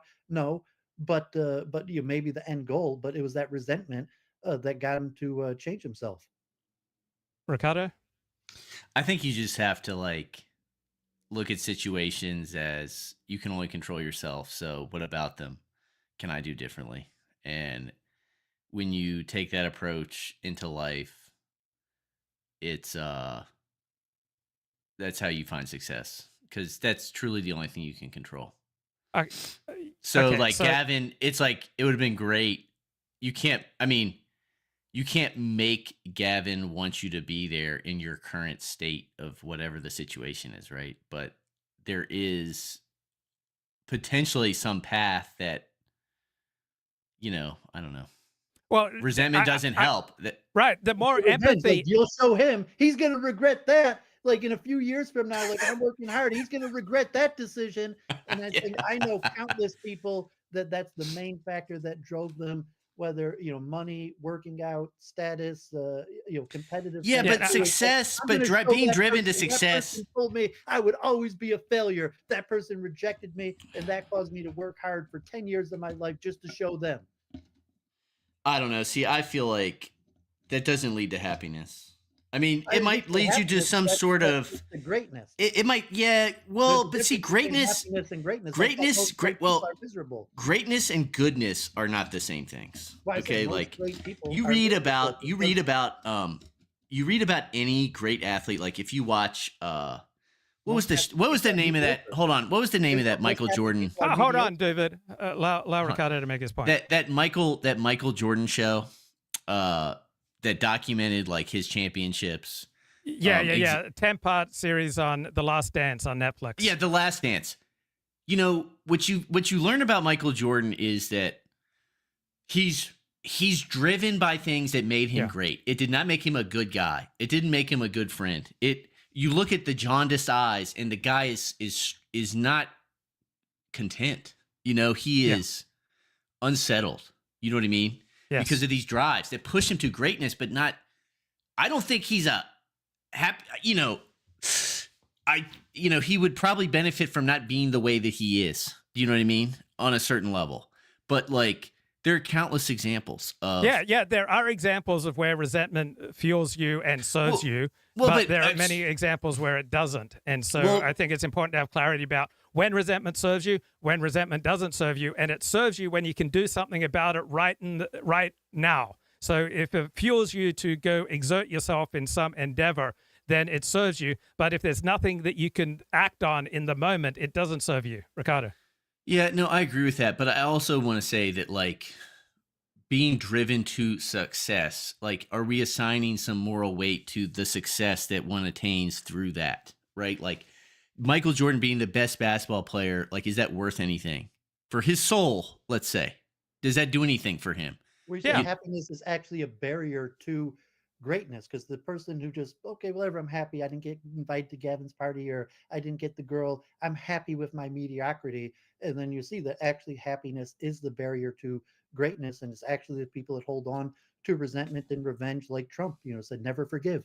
And, the distinction is it serves you in the moment if you can take actions that you otherwise would not. So there are times that anger and resentment serve you if it leads to direct actions right now. If it doesn't lead to direct actions right now that you otherwise would not be able to take without that resentment and anger, it doesn't serve you. I think that's a pretty clear distinction. Are you accepting that happiness could actually be a barrier? As I said, unhappiness, resentment, anger can serve you if it leads you to take actions in the moment that you otherwise would not take, and those actions are adaptive to your best interests. Yes, anger and resentment can serve you. But if it doesn't lead to immediately taking action, if it doesn't lead you to immediately, shut up, Dooovid, let me finish my point. If it doesn't allow you to take actions in the moment, then it doesn't serve you. Okay, Dooovid, your turn. Yeah, so if the happiness prevents the anger and resentment, the happy person will just continue with the status quo, and they're not going to like you're saying. Yeah, anger and resentment is usually bad and doesn't cause greatness. Everyone has anger and resentment. Most people with that do not become great. But the happy person who quickly gets over their anger and resentment will diminish their potential for greatness, because that they won't have that extra drive for revenge to up and best the person who got the better of them. Yes. So there are times and places where anger and resentment serve you. Okay, Elliott Blatt, your turn. I have to dissent thoroughly. I think envy can be a tremendous motivator. And in fact, if I'm really honest with myself, what's driven me has been envy and resentment. I feel like I have something to prove. And I think without envy and resentment, I would be You would not be I'd as be a successful as you are today. I'd be a pothead, bro. I'd have no motivation whatsoever. Right, but does anger and resentment serve you 24/7, or is there a time and a place? No, obviously Exactly. not. There's a time and a place where it serves you. There's a time and a place where it doesn't serve you. Well, you said the same thing about happiness, though. There's a time and a place where happiness Yes. doesn't serve you. Yes. If you're I'm not- fighting for your life in an alley, happiness does not serve you. I'm just saying I don't know that it ever really serves you. It causes you to do things out of a place of I mean, I think like is doing great things. Like if Michael Jordan had been just a more balanced individual and he just happened to be like the 25th best basketball player of all time, like would that be better for him? I think it would be. Probably better for his happiness and not so great for his achievement. Yeah, but like, what is that achievement worth? Like, you can't. Well, the pleasure, the level of pleasure that it's brought millions of people. Like, I get more pleasure out of watching the greatest of all time than I would watching the 25th of all time. So when you add up that amount of pleasure. But there would be like a different first. Like, it's a different standard. Like, yeah, right, you it'd be it'd be a lower standard. Yeah, but does it, like, in what way are you really diminished having not experienced it? Like I would have less pleasure. Millions of people would have less pleasure in life. Okay, so that's worth this guy basically being a mess. He's clearly a mess. I don't, Well, it's the no pain, no gain. So when you watch the best, you think, I don't want to be the best because I know that it was mostly pain or bad things that happened to the person that they overcame. And the only reason they wanted to be the best is because these negative things happen. So that's why people would rather watch than become. But your average happy person, they're content. They watch Michael Jordan, like, wow, the human animal is capable of doing it. That's amazing. But like under no circumstance would I have wanted to be the Michael Jordan person that went to all the work. Yeah, absolutely. And I mean, I noticed this even, I noticed it in that documentary, but also Joe Posnowski, who writes for The Athletic, he wrote this book, it's about the 100 best baseball players. Okay. And he writes these like 2-page little vignettes on each guy. The top 10 guys are all these like horror stories. Like the guy's basically a disaster in his personal life. Yeah. And like the rest of them, it's a mixed bag. But like the best of the best are a disaster. And it's like, I think like when you're, being driven to that level is not healthy. You know what I'm saying? And resentment, it's like he got some chip on his shoulder. He gets cut from his high school team and like he's got to prove something for the rest of his life. And like he never is going to scratch that itch. It's not going to like bring the contentment that I think we all seek. Like even him, Michael Jordan like chases happiness through like sports competition. Like he'll do it on the golf course, like all these places. And like there's just, it's never enough. The problem is suffering is like salt in a dish. Without salt, it doesn't have taste, and too much it ruins the dish. But you look what makes people great, and most great people are not happy people. That's what caused them to work so hard. Ricardo, there's a certain level of upper middle class, or people maybe everything went their way, but you don't see that, Luke. Your average person, okay, they did everything right. They got married as a young person. The first girl they dated said yes. They had their kids. They got their job. Everything right. They had their basic happy status, maybe the upper middle class, but they don't have that drive for greatness. Yeah, I see that. But overall, I notice that people are more functional the less resentment they have, even though there are times and places where resentment serves you. But generally speaking, I notice that high levels of resentment tend to go along with more of a loser somebody is. But when I think back to the H-1B1 visa debate and saying like, why do these Indians work so much for less pay? Why do they work 80 hours a week? Why do they work so hard? You say, well, because they're less happy. They come from different backgrounds. But now, when you said you were supporting bringing in these people to America, would you have applied? I never said I supported. I said I was willing to compromise with just bringing in a tiny number. I would rather have zero immigration and zero H-1B visas. That would be my preference. But would you apply the same happiness type standard to say, well, those people are less happy. They come from unfortunate backgrounds, and therefore they're willing to work really hard, and then they come and do amazing things in America? I would have to think about that. But Ricardo, I had a question. Well, first, my experience. 9 times out of 10, Ricardo, when I get angry, it does not serve me. And about 1 time out of 10, it does serve me. What's your ratio? Oh, I always regret acting out of anger. Like, always. There's something about, like, your decision making when you're angry that just never feels good. And Dooovid, I guess you don't act out of anger? Yeah, I'm not an angry type person. I mean, the only time where if acting out of anger drew you to the brink, to the point of like confronting a bully or pushing yourself out of a situation where you were being taken advantage of for a long period of time, possibly like anger is the only thing that's going to get you past that brink. But yeah, I would say like, I mean, and also anger is part of the resentment, envy, like negative triad of emotions that so like you could I'm forgetting the Freudian term offhand, but you could transcend that and like cause you to do push-ups or work out.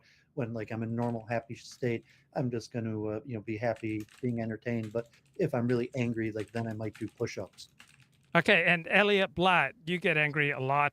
What's your ratio? How often does it serve you versus hurt you? I don't get angry a lot, and I would say it serves me in the moment, but it has long-term physical consequences. So taking everything into consideration. When I screamed at that homosexual in the crosswalk. Yes. Yes. I had like 5 minutes of feeling really good. Like, I really like delivered the goods, I really had a nice kill shot, and it was very satisfying. But then, upon reflection, it felt like sort of my animal nature had taken over, and it was probably not the most dignified I'd ever been.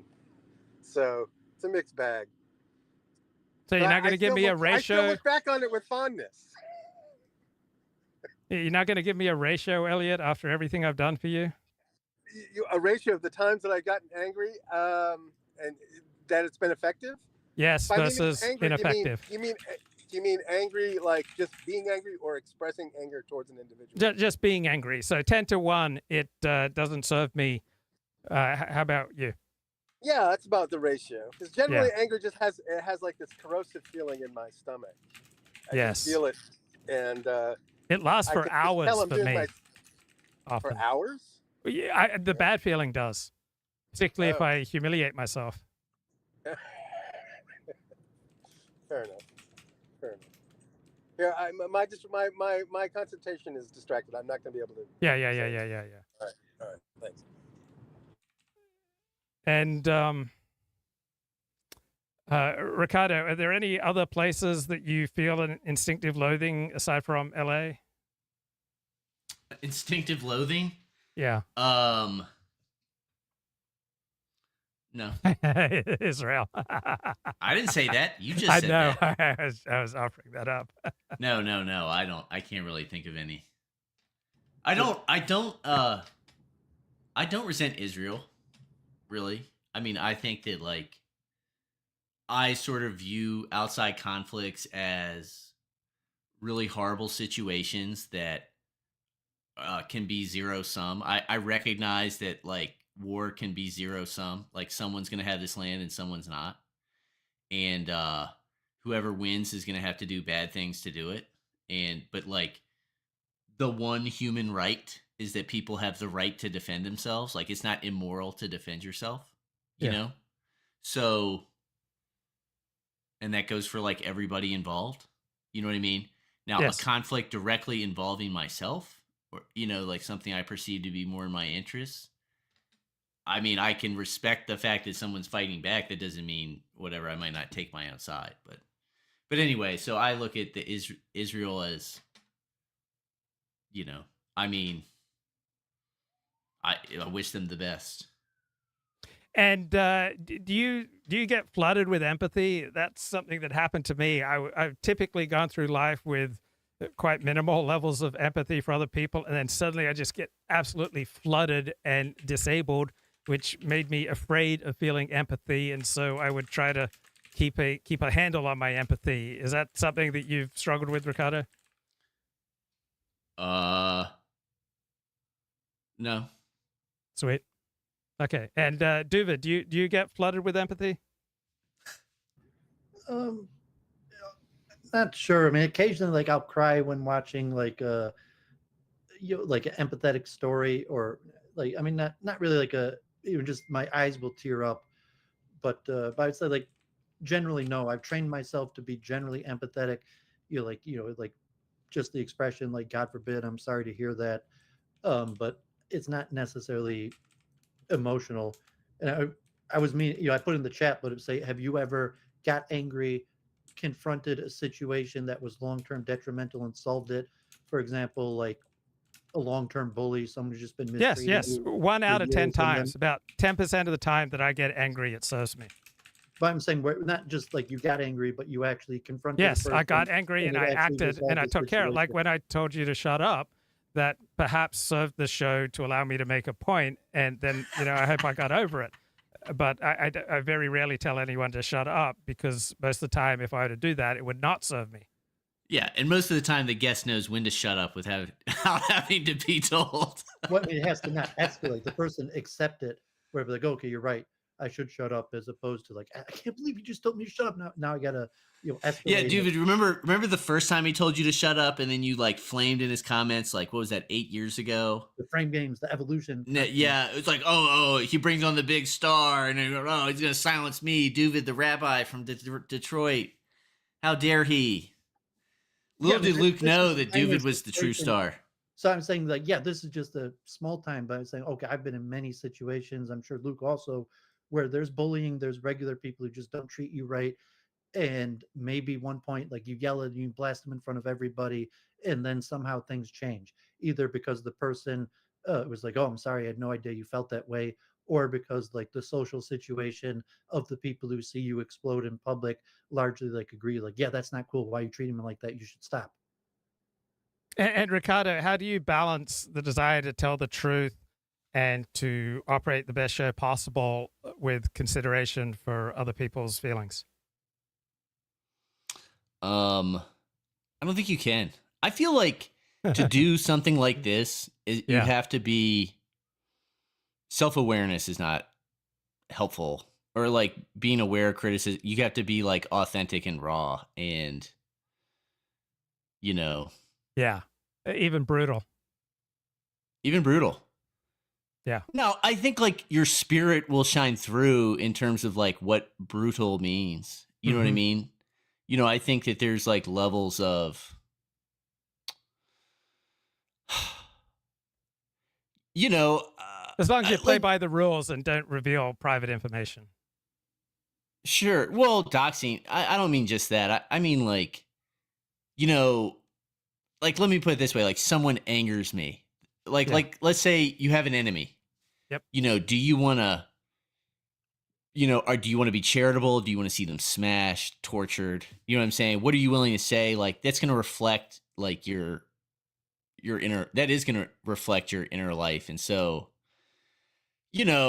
listen, there's being raw and there's being like in a place where you should be raw or not. Do you know what I mean? And so I think like it's important to be cool, and not, be a Doovidian room temperaturist, not too high, not too low. You have to be yourself. Yeah. You could take advantage of it. You say like, but I'm saying this is my natural disposition. It's probably you and Luke's natural disposition. That's why you're kind of like buddy in a different way than me, because you have similar dispositions. But you have to be yourself. You have to recognize when your natural tendencies are disadvantageous for you. But generally, you want to accentuate and increase the benefits of your natural dispositions. And then if you have an entourage, like you want to be a boss, you want to be big, then you have to learn to take advantage of using people that have a different skill set and dispositions that are more beneficial than yours for different things. Yeah. And Luke, I'm going to say this too, is like, getting on a show and talking about how like really the importance of obfuscation doesn't help build trust with the audience. It's like, you can trust on this show that I'm going to be considering whether this is beneficial for me to say the truth on a topic. And it's like, okay, well, if I wanted to listen to lies, like I'd turn on CNN. Anderson Cooper's even better at lying than you are. You know what I mean? Yeah, like but the one competitive advantage, the one competitive advantage that we had, or like that you have in this format, is that like you don't have sponsors. Yep. You don't have a boss about what you can say or not. I mean, I guess you do, like if it can affect your outside life, right? Yeah. You know, but that's where anonymity like frees people up. You know what I mean? Last time you two spoke with a question of getting it off your chest and fighting what you think is wrong, or just sucking it up. Like if it's in terms of the direction of America, diversity, woke, LGBT, like the stuff that really bothers you. Are you better off to get it off your chest, or are you better off to transform yourself and just, I can't change this, I should just accept it and stop hating it? I mean, and here's the other thing. Like you could look at characters that have been anywhere from Stefan Molyneux to Nick Fuentes or whatever, like along the continuum of cancellation. You have people that, they may be idiots, they might be wrong, they might be whatever, but they are honest. They're like willing to sacrifice something for the truth or what they think is true. You know what I mean? Like they are willing to say what they think. And so do you think Nick Fuentes optimizes for truth? Yeah. More I'm not saying than he's attention. like, I don't mean like I'm not saying that I agree with him and think he has the truth with a capital T. Okay. Right. You're just saying that's his priority. He says what he believes, in my opinion. Now he may joke, like there are jokes, right? There's tongue in cheek, but he's essentially, there's not consideration of like, oh, this might, I don't think people showing up to try to shoot him silences him. Do you know what I'm saying? Like that's how far he's going. Yeah. So pragmatism, the philosophy of America is pragmatism. And you think, well, is there actually truth in culture wars, social issues? Like Luca originally phrased the question in terms of like biological advantage, maybe trying to make it sound like, well, it's true if it's biologically maladaptive, then it's objectively just bad and false and people shouldn't do it. But can you really say that does truth actually come into it? And like American pragmatism, eventually you just have to do what works. Yeah. So hey, listen, I gotta run. Yep, I gotta run, man. Yep. Later. Yep. Take care, man. Yep. I got to run too. Actually, I'm about to go to work. Coaching chess in Detroit now for 3 months. So I'm about to run to Detroit. Okay. Thanks for coming on the show, guys. Okay, yes, stay Appreciate safe, it. Luke. God bless. And empathy for everybody in LA, and stay safe and blessings. Yep. Thanks. And Elliott, you can jump in at any point if you All are right, so I'm inclined. back. I'm parked. So are you looking forward to the award show for the firefighters? Best. Sure. Best engine driver, best hose manipulator. Well, I want to recognize and give praise to people who do good things. Okay. Hey, listen, I'm at my destination. I got to drop. So I'll call back later. Take care, bro. Right, bye. Okay. Bye. Bye. Okay. That was fun. And let's get Kip onto the show. Sorry, Kip, if you've been holding for a while. What's going on, man? No, it's cool. Am I coming through okay? You are loud and clear, sir.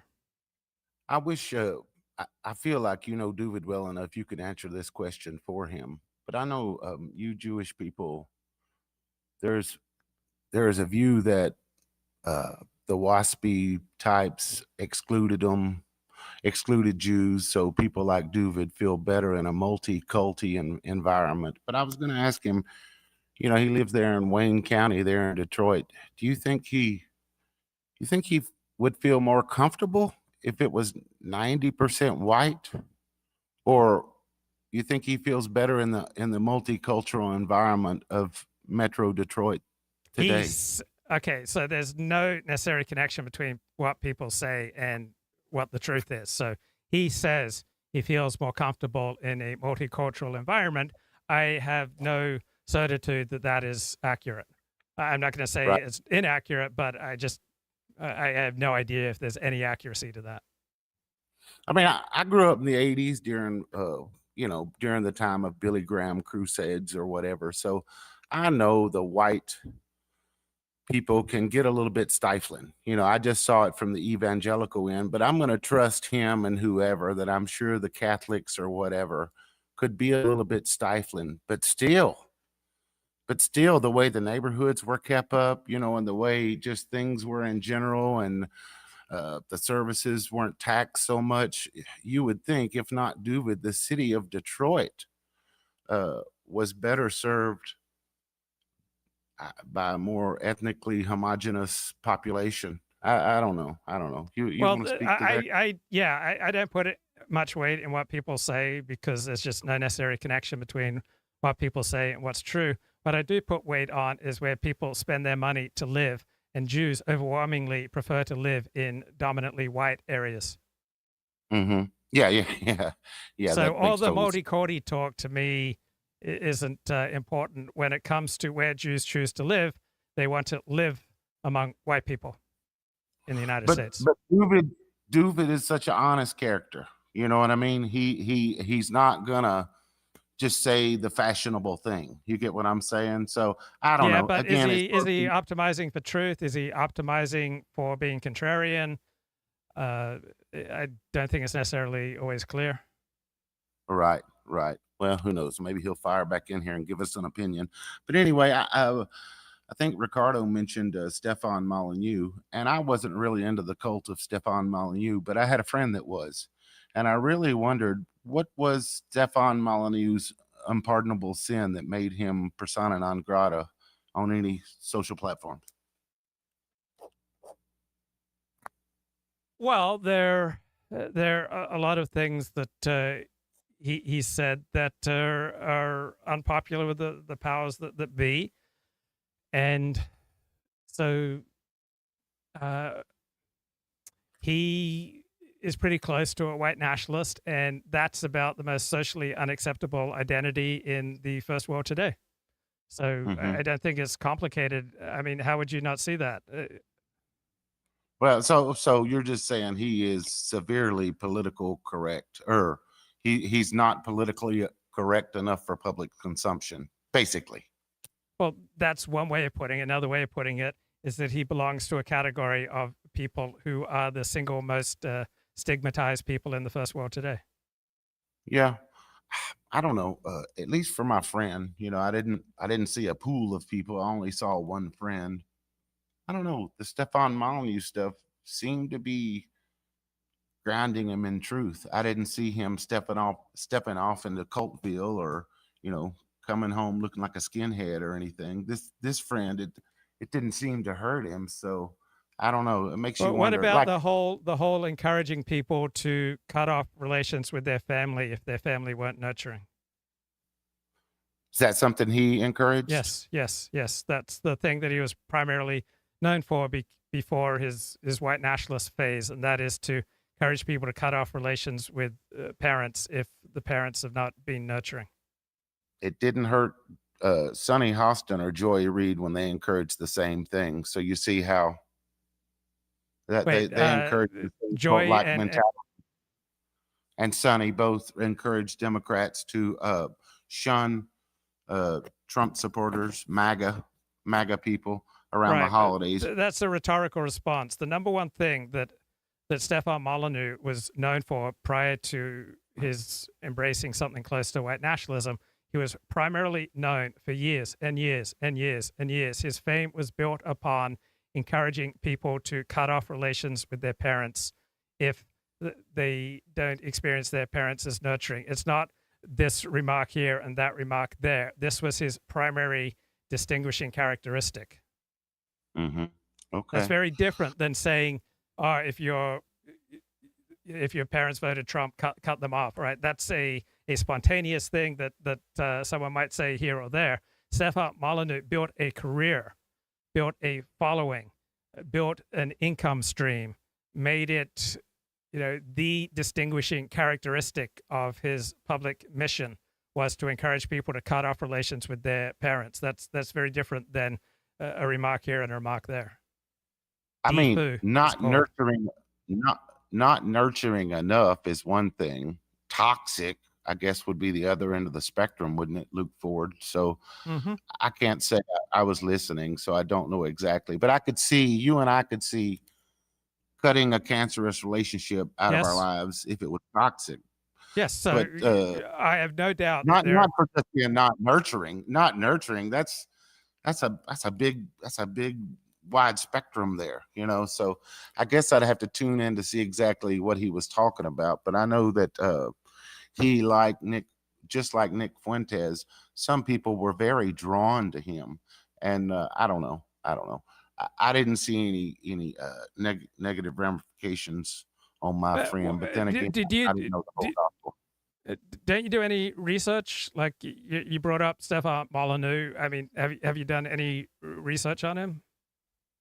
Bald-headed guy, seemed to be all about philosophy of truth, best as I can remember. But you know, he's been off the scene for a while. And keep in mind, he was my friend. He was a friend of mine's, dude. He wasn't really somebody that I paid a lot of attention to. But like I say, it seemed to help my friend, you know.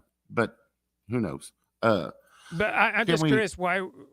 Like my immediate instinct would be to do some research if I ever became curious about someone, and so I would Google their name and I'd look at the top results for their name, recognizing that Google has a left-wing agenda, so I wouldn't necessarily accept the results as co-equal with truth. But that would always be my first instinct. But you don't experience that. No, Question I mark. don't necessarily trust the Wikipedias of the world. I didn't ask if you trust. I'm just curious why you wouldn't research him if you're interested. I don't know. I just remember Ricardo mentioned his name, and I knew that, you know, somebody like Alex Jones got sued into oblivion, and I kind of understand why he's off the interwebs, but I didn't understand, you know, what Stefan Molyneux had done to get himself to that level. Frankly, I guess I don't understand. I don't live my life by the YouTube terms of service, so there's probably a lot of areas where you could help us out just to maybe understand these if we ever had more time. But I was going to say, I don't know, you were talking about resentment earlier, and I was thinking about my own resentment. What sort of resentment do I have for the government? And I just think it's not fair from a financial end. I just don't think it's ever been fair, like just to me personally, because they promised 2% inflation, and to be honest with you, Luke, some years there's no inflation, but it comes in waves, and when the waves come through, it's a hell of a lot more than 2%. So when I think about, you know, I was talking to you maybe a week or so ago talking about average price of a house was like $2,900 in 1940. But of course, people only made $1,300, $1,400 a year back then. So basically the price of a house was, 2.1, 2.2 times what a man earns. And less than that if he's got a spouse that works with him. But I know there was probably less of that in 1940. But the point is now, be it California or Florida or Tennessee or wherever, it's not 2.2. So I think a lot of the resentment nationwide, this hostility, anger, cynicism, a normally graceful man like Elliott Blatt, you know, was exhibiting some hostility. You get what I'm saying? You got to ask yourself, where does this come from? You know, where does this come from? And it comes from, I think where it comes from, it's sort of a global corporate piracy scheme that we sit around tacitly and let them run in our name. You know, we let them do regime changes and all this kind of stuff. And I don't want to sound too left wing and start talking about where's my free insurance, you know, where's my benefits for all this. But you and I know 9/11 happened, things happen where that stuff comes home to us. So eventually some of us do pay the ultimate price for that. And I'm just saying, I think a lot of that resentment, Luke Ford, comes from the fact that a lot of things are done in our name. And at least back in 1940 or 1960 or 1980, we weren't necessarily getting freebies in the mail or whatever, but we were allowed to participate in this American dream.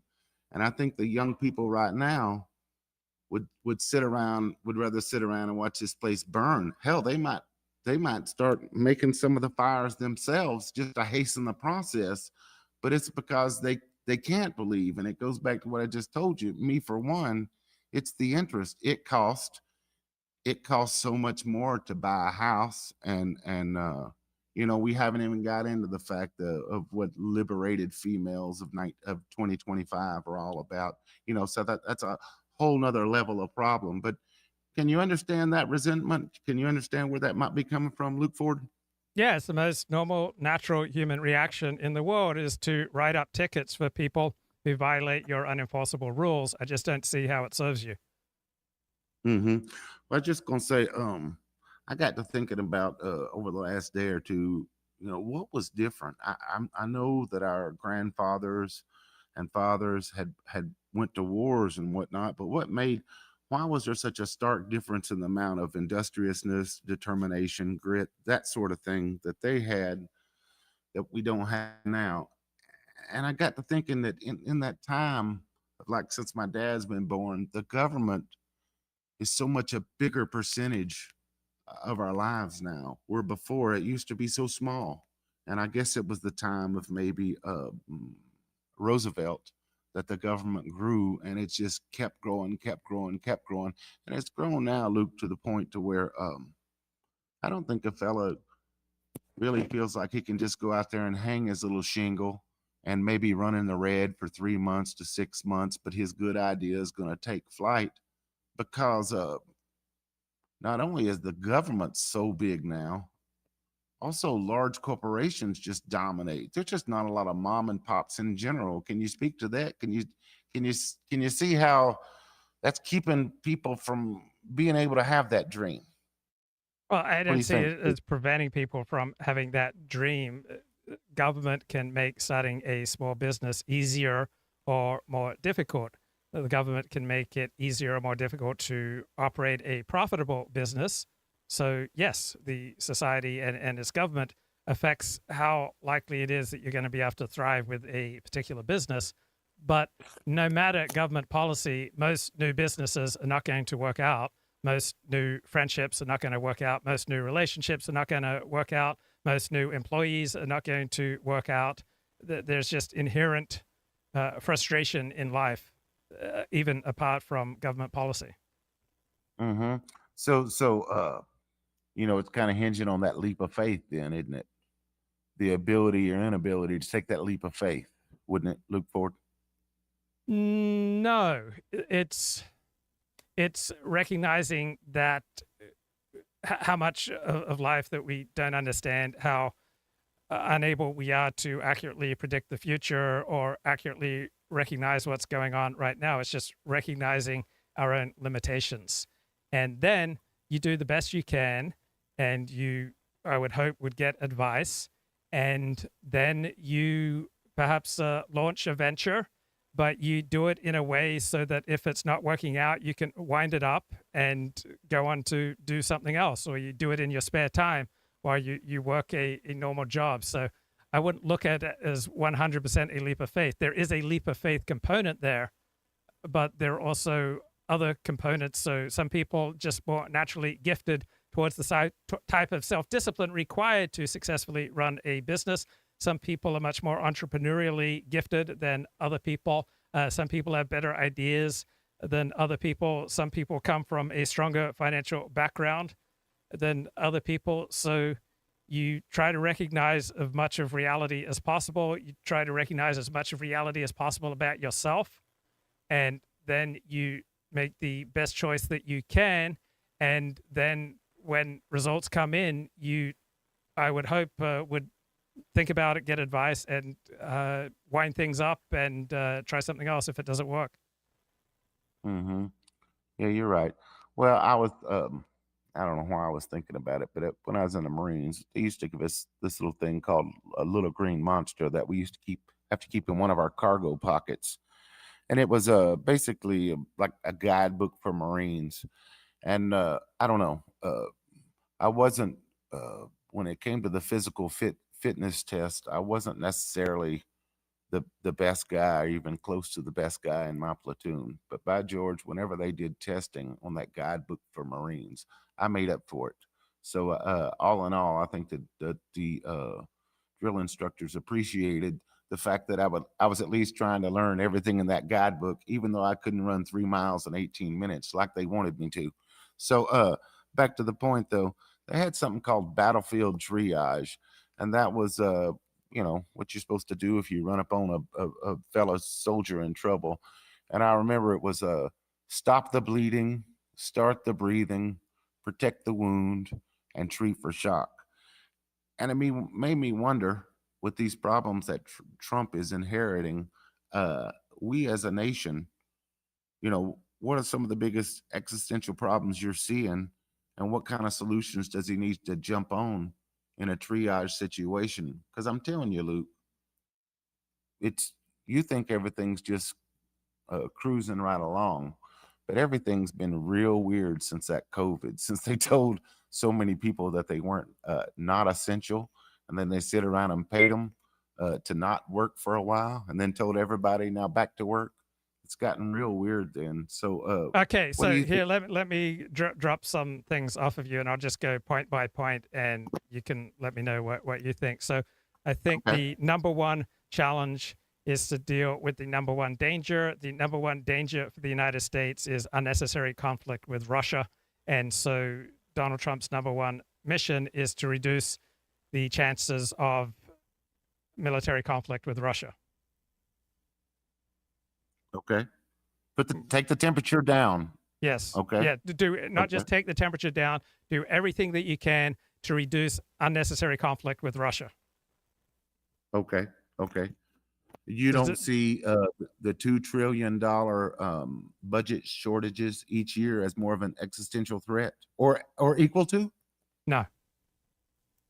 Okay. Because we've run enormous deficits since most of the time since the 1930s. So I don't know how big of a threat. Yeah, I would prefer the federal deficit. But I think, number one issue for me would be Russia. So just tell me off the top of your head, where would you rate in importance reducing the chances of an unnecessary military conflict with Russia? It's there, but I think Trump can do it. I mean, I don't think that's going to be such a big deal, because there was no brouhahas while he was president. That all happened before he got there, right? Right, but you didn't answer the question. My question was, how important do you think it is to reduce the chances of unnecessary conflict with Russia? On a 10, maybe a 5. I mean, I think Russia and for China too, I think they've got their own internal problems just like we do. I mean, Russia's got, they've got a generation of young men that they're missing now. How big of a threat do you think is nuclear war? To me, that's a really bad thing. And by arming Ukraine, we have dramatically increased the chances of a nuclear exchange. And to me, that's bad. Your thoughts? Yeah, that's true. But don't we have about 5 or 6 of those biolabs over there in Ukraine too? What does that have to do with reducing the chances of nuclear war? Well, I'm just saying there's plenty of things that they've done over there wrong. I don't know why they've given Ukraine all these biolabs and made them a nuclear power. It doesn't make sense to me, I grew up thinking they were like the breadbasket of Europe. Isn't that what you grew up being taught? I don't care about Ukraine because it has nothing to do with the interests of Americans. So I want us to stop funding Ukraine, stop getting into unnecessary conflicts with Russia, and to put America first. Are you an American firster? Yeah, I think so. I'm just telling you, those $2 trillion deficits, all that papering over it, that's got us to the point now where the young people are having a hard time buying into the whole, settling in, getting a wife, getting a house. My dad keeps telling me they keep putting up more and more apartment complexes in the city that I came from, and the city's not even growing that much. I don't even understand what that's all about, but they must be banking on there being more renters and less homeowners in the future.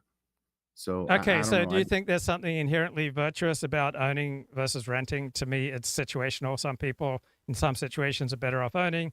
Other people in other situations are better off renting. I don't think there's any inherent transcendent virtue to owning over renting. My philosophy would probably be more that unless you're transient, you want to try to get to own and get away from renting as quick as possible. But you know, it's hard to just snap your finger and make that happen sometimes, isn't it, Luke? Well, do you recognize that your priority is not necessarily what's in the best interests of your fellow Americans? No, I do. I recognize. I mean, because like I consider myself not at all mechanically inclined. And I know there's some people that are worse than me. So people that are worse than me, they probably don't need to be a homeowner. You know, they're going to get in over their head. One of the things that people don't consider is that 3 to 5% of a home's value just to maintain it, you know, each year. And the air conditioning system doesn't, the roof and the air don't give you much of a warning. They either work or all of a sudden they don't work and they need to be replaced. So I just think that the financial end is a big problem.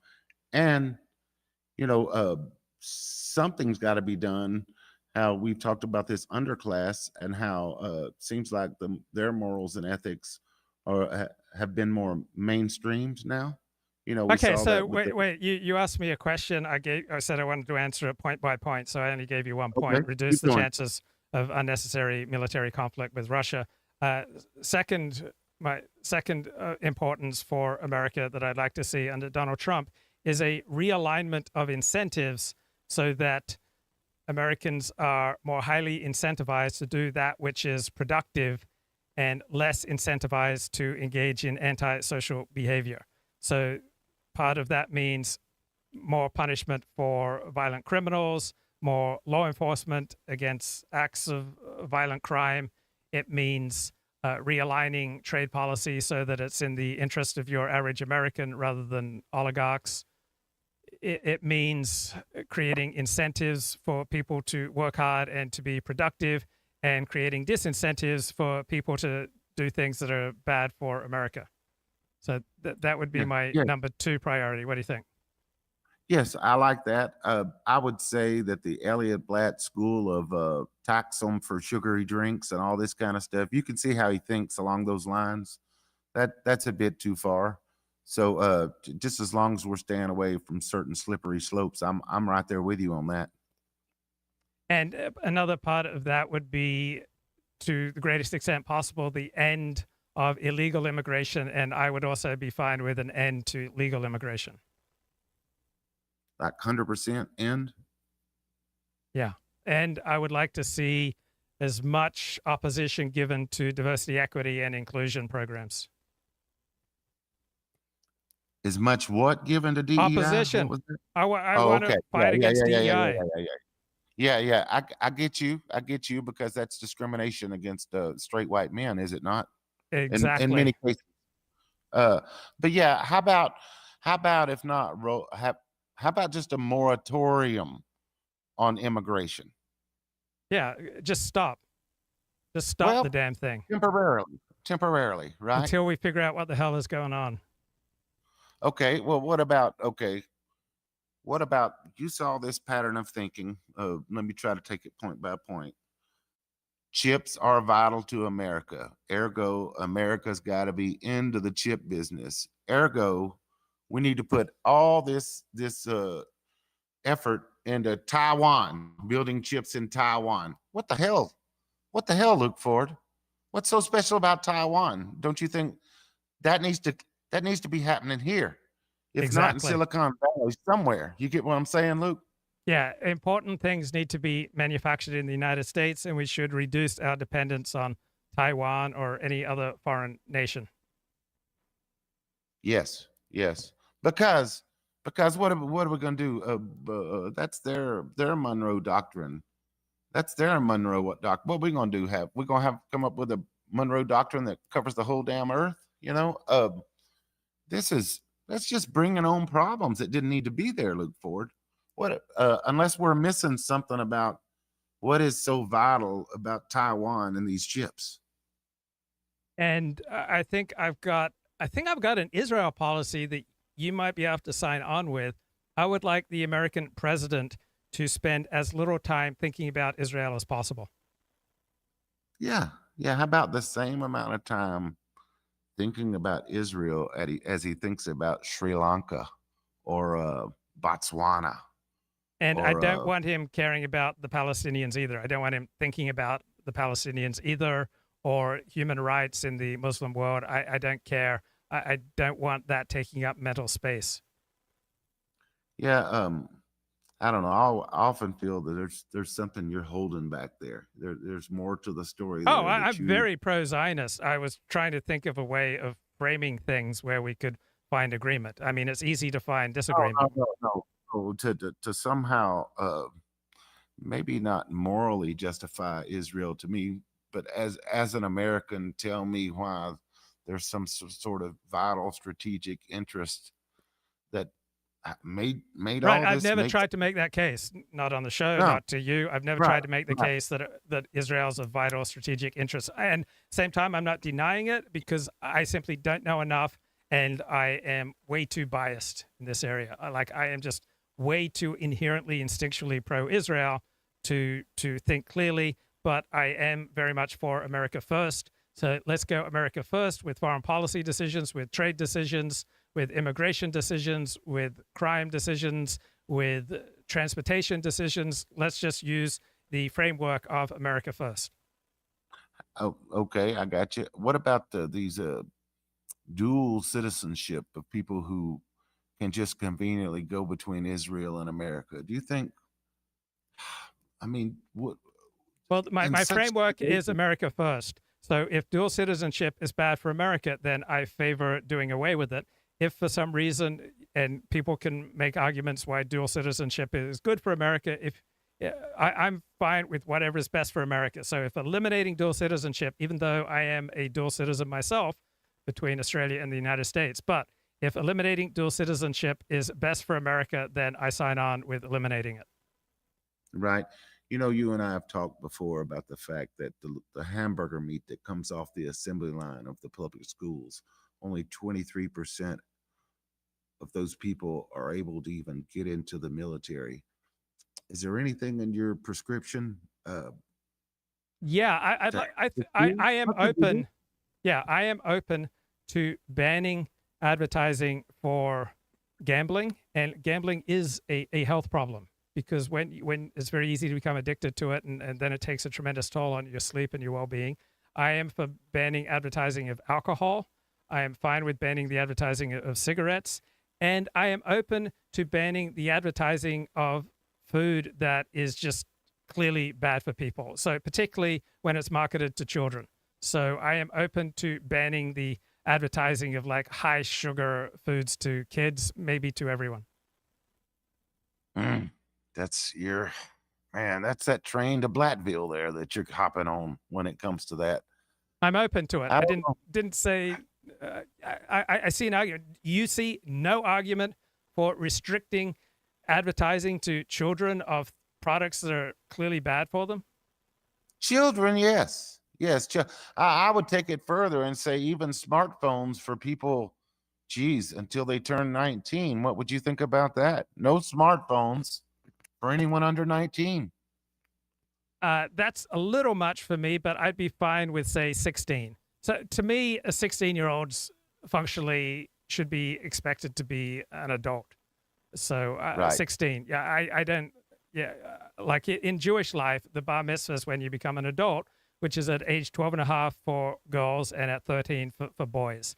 So I may not fully go to that age limit, but I favor treating people like adults at an earlier age than we currently do, though I'm fine with, say, denying selling alcohol to people until they're 21. Yes, sir. And I think you like me. We're not so different from everybody else. We do those liberal impulses are in Luke Ford. They're in Kip as well. It's just we've seen what happens. this easy button of it doesn't even seem like decadence, Luke. It just seems like progress, right? It's all done under the guise of progress. And then you look around and you're like, holy shit, all this stuff is making us morally bankrupt. It's taken all of our grit. It's taken all of our determination. And so how do we, without coming across looking like a bunch of theocratic crazies, kind of protect the America that we would like to see come up out of the ashes? Because I'm telling you, Luke, something is right around the bend, without going full Amish, because that's not the answer either, Luke. Right. So I'm not for, I'm not for a full nanny state, but I'm open to more nanny state than libertarians would like. Here's another thing that I would like to see, that you have to register with your ISP if you want access to pornography. Otherwise, if someone who doesn't register, you don't encounter hardcore porn when you're on the internet. It's just locked away somewhere else. Right. I don't know. As a kid, I used a Cosmo magazine if I had to, Luke Ford. I imagine that the internet has probably destroyed what is that? The imagination that people used to have, Right. So, I don't think we're in inferior America if 9-year-old boys can't watch facial cum shot compilations for free. Yeah, it's all been too much. It's all been too soon. What's weird is, as I saw these little cultural mileposts, the things that I noticed was the different things. I didn't notice that it was making my children grown up. I was just noticing things like, hey, look, they're 15 years old and they don't give a damn about getting a learner's permit, because I identified so strongly with a car and the fact that we lived in a world where you had to get in the car and transport yourself out to the activities. It was not happening online. So I didn't even put 2 and 2 together of how destructive like a smartphone or what. I just noticed that my kids had different patterns than we had, because we were chomping at the bit to get car keys and would work 2 or 3 jobs just to get them. But Luke, it's all coming right there in the smartphone. I don't know. Somehow, maybe that phone itself has cost us a little bit of what you might call drive that previous generations have. But there again, we don't want to become the Amish out of this, so we're trying to find some middle ground. What other good ideas would the Luke Ford Foundation put forward if he had $1 trillion to just make it start happening? I think I've hit a wall. Let me come back if I think of further things. But let me just ask you, we've got fires in LA. How do you feel about LA? Do you hate it, love it, no feelings whatsoever? I liked it when I was there in the 1980s, but I don't know. I put in your chat there that I'm not crazy about the stuff that it represents. And when I think about all the wrong things. I noticed that in 2020 and 2021 during COVID, all the state pension woes that Illinois and California and New York City and all these liberal places had, they just all went away, as if they were probably all their woes were taken care of and put in some like omnibus bill and it was all paid for. And guess what? That's future generations. Just making it that much harder for them to have to buy a house, because now a house costs 8x what everybody's salary is. So I just think California represents all those wrongs. And as somebody in Tennessee, we see people from New York or California come down and they don't just retire and buy a house. Oh, fuck no, Luke Ford. They buy 85 acres and the house with the big pool. They buy it all. Because that California pension, money, it spends real well down here with what everything costs down here. So we don't necessarily appreciate that, but I can't say that it influences us to the point like people in Idaho or Texas that feel like California is exporting those liberal values to their areas. I don't feel that at all. If that's happening anywhere, it's just happening in and around Nashville. Have you experienced happiness in your life? I guess so. But, I probably would identify more with Dooovid, where you could say he tries to be more level.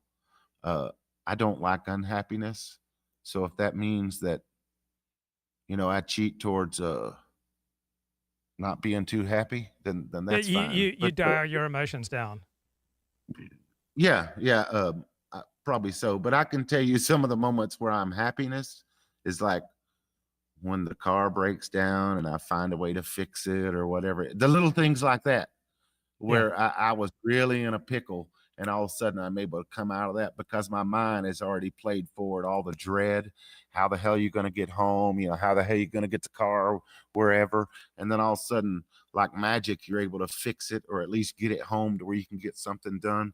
It's little things like that. So when y'all talked about it, say an hour ago, I got thinking about, when my kids were born and when I got my first house, and I got to thinking about, and that was exciting. But each one of those brought a level of kind of a here we go, sort of a roller coaster aspect to it. And you know how the roller coaster up, you go up the hills and then there's thrills, but there's also hard times too. So Are you a nicer person the happier you are? Nicer person. Yeah.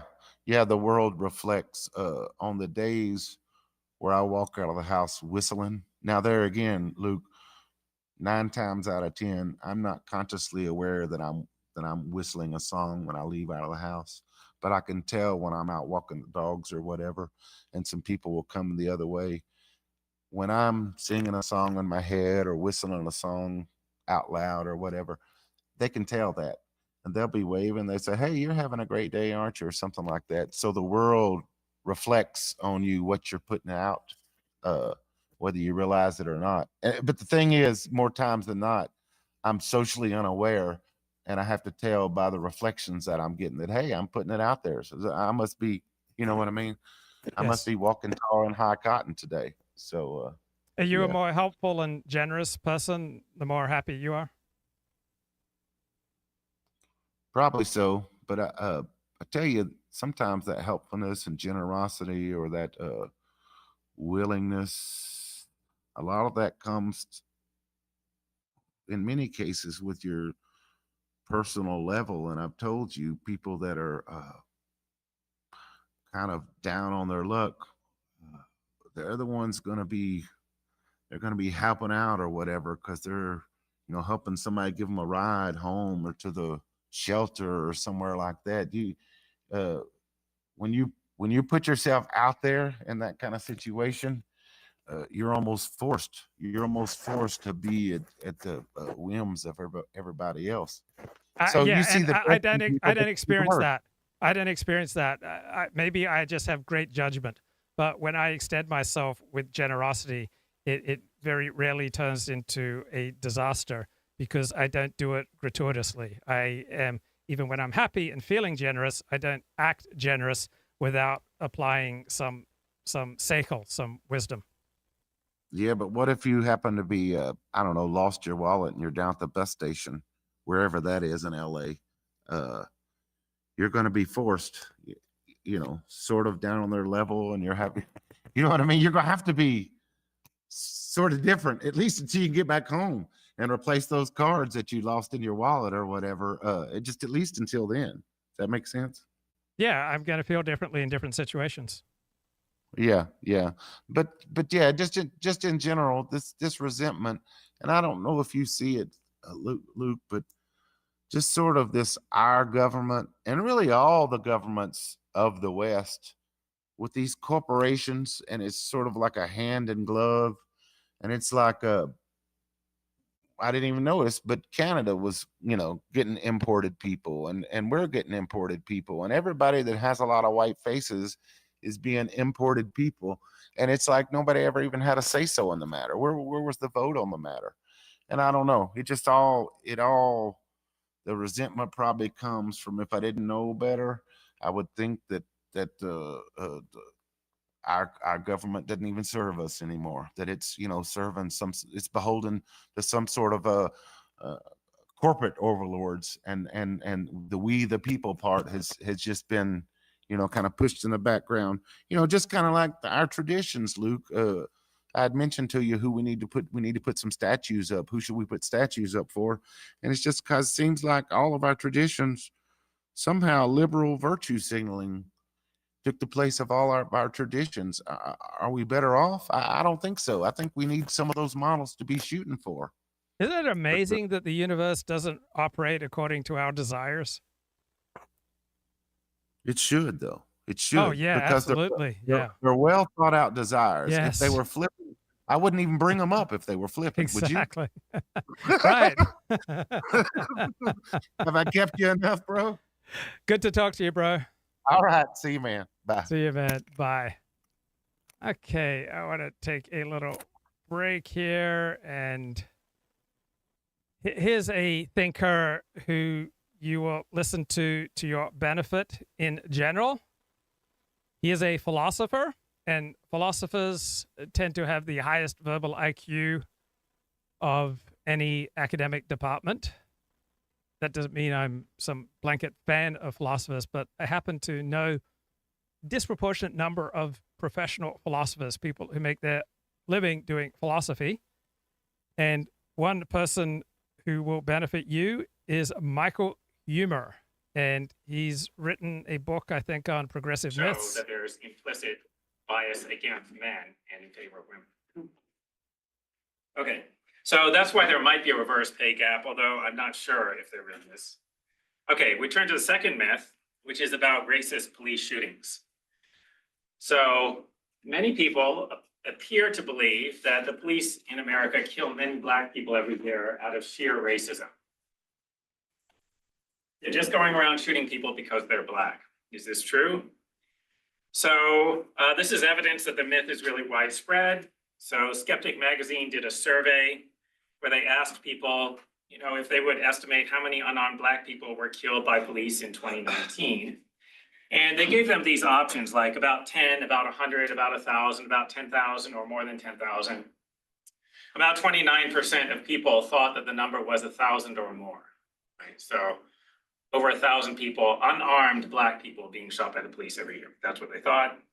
But that's not the whole story, because people's erroneous impressions were correlated with their political ideology. So people who self-described as very liberal, 54% of them thought that the number was 1,000 or more. Also, by the way, people who had greater trust in the news media were more likely to drastically overestimate the number of people who were killed by police. Okay, the correct answer was 36. Right, the total number of people killed by the police every year is around 1,000 or 1,100. The number of Black people is around 300. The number of unarmed Black people is, in the double digits. Okay. Here's the argument for why there's bias against, or why we should believe there's bias against Black people in the police shootings. So this is a comment from NBC News. Black people, who account for 13% of the US population, accounted for 27% of those fatally shot and killed by police in 2021. That means Black people are twice as likely as white people to be shot and killed by police officers. All right, and then there's a graphic that is from the BBC. It has slightly different numbers. You get slightly different numbers if you use different years, but the general story is the same. The percentage that Blacks comprise of the population is around half of the percentage of police shooting victims or police homicide victims that they constitute, okay? So that is said to be evidence of racial bias on the part of the police. They're twice as likely to shoot a Black person as a general member of the population.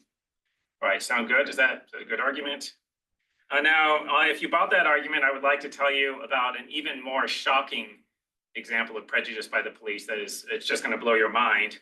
It is their prejudice against men. So men comprise only half of the population, but they're 95.5% of the police shooting victims. And women are only 4.5% of the police shooting victims, meaning that men are 21 times more likely to be killed by the police than women are. So what could explain this? It could be like there's this incredibly intense sexism on the part of the police against men. Is that the explanation? Or it could be something about the rates of violent crime.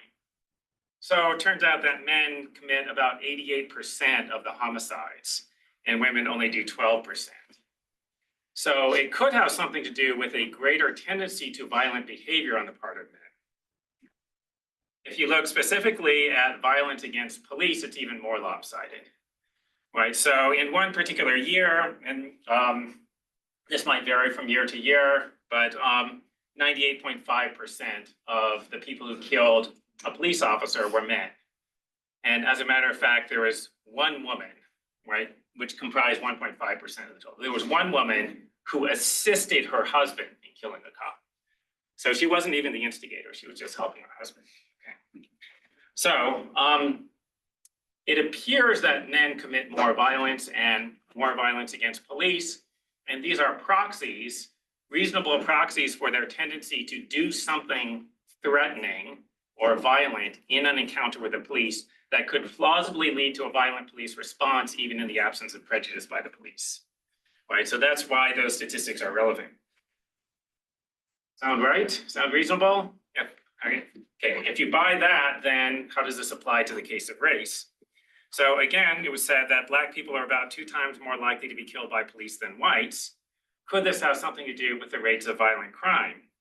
Well, Black people are also much more likely to commit violent crime. So Black people are only 13% of the population, but they're 40% of the murderers. And they're 43% of the cop killers. So again, these things are reasonable proxies for the tendency of people of different racial groups to do threatening or violent things in an encounter with the police, right? If this group is more likely to kill police, they're probably also more likely to do threatening or violent things when they encounter the police. So that could reasonably explain the disproportion without positing prejudice on the part of the cops. As a matter of fact, it actually looks like maybe the police are prejudiced in favor of cops because the rate at which the cops are killing the Black people is disproportionately low compared to the rate at which Black people are killing police officers. Now, this was confirmed by an actual experiment that they did using simulators. So they have these kinds of simulators that are used to train police officers, and some academics did a study in which they had people act out these scenarios. And for each scenario, they had a version with a white actor and another version with a Black actor. And it's the same scenario, they're doing the same things. The only difference is a different actor with a different color skin.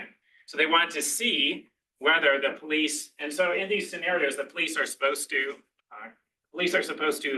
decide what to do and pretend that it's a real encounter, right? These are generally held to be, reasonably good, reasonably realistic simulations to get the cops prepared. Okay, but in this case, just to see how they would behave. And sometimes the suspect in the simulation pulls out a gun, and then sometimes they just pull out a wallet or some innocuous object like that, and the cops have to decide what to do. Okay, so they wanted to see if they were more likely to wrongly shoot Black people than white people, and it turned out that the result was the opposite of what you might expect. So the police were quicker to shoot white suspects than Black suspects, only slightly quicker, right? So 0.2 seconds quicker. So it took them 1.1 seconds to decide to shoot a white suspect and 1.3 seconds to decide to shoot a Black suspect. By the way, that time difference is too small for it to have been intentional on the part of the cops, right? So that indicates some kind of unconscious attitude. They mistakenly shot white suspects 14% of the time. They only mistakenly shot Black suspects 1% of the time. If the statistics were reversed, that progressives would be saying that this is proof of the racial bias on the part of the cops.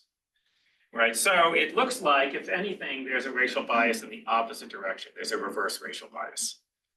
Okay, by the way, I would just comment, you might think, how could that be? Like, that's totally implausible that they're biased against white people. Well, plausible explanation is the police know that if they shoot a Black person, that will be examined.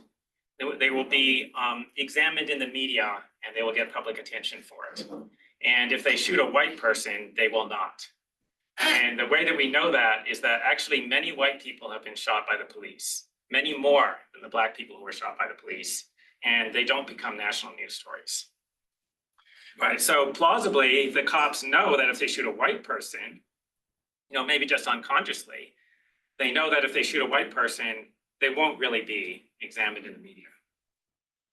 Okay, which suggests that maybe they should give more attention to non-Black victims. Okay, third myth. Something about global warming. The myth is that climate change is an existential threat. Okay, and by the way, just to be clear, I'm not saying there is no climate change. I'm not saying that people have nothing to do with it. I'm just saying it is not the end of the world. It's not right. It is not going to destroy human civilization or anything like that. Okay, these are some comments. Congresswoman Alexandria Ocasio-Cortez said famously, "The world is going to end in 12 years if we don't address climate change. And your biggest issue is how are we going to pay for it?" And then I think she got this from Greta Thunberg. So this is Greta Thunberg a year later, but she had said this previously. "We live in a strange world where all the United science tells us that we are about 11 years away from setting off an irreversible chain reaction way beyond human control that will probably be the end of our civilization as we know it." Okay, and then President Joe Biden said, "Climate change is literally an existential threat to our nation and to the world." And by the way, just anecdotally, it appears to me that many students, so I talked about global warming in a class, and many students were under the impression that it was an existential threat, meaning that it was likely that literally everyone would die. And there have been surveys that also show that a large percentage of the population think that literally everyone is likely to die. The whole species become extinct because of climate change. Where did they get this? And you might wonder, the 11 years and 12 year statistics, they must have come from somewhere, right? That sounds very specific. And I found out where they came from. So they came from, and the reason why it was 12 years and 11 years was that AOC was talking in 2018 and Greta Thunberg was talking in 2019. Okay, so it was only 11 years.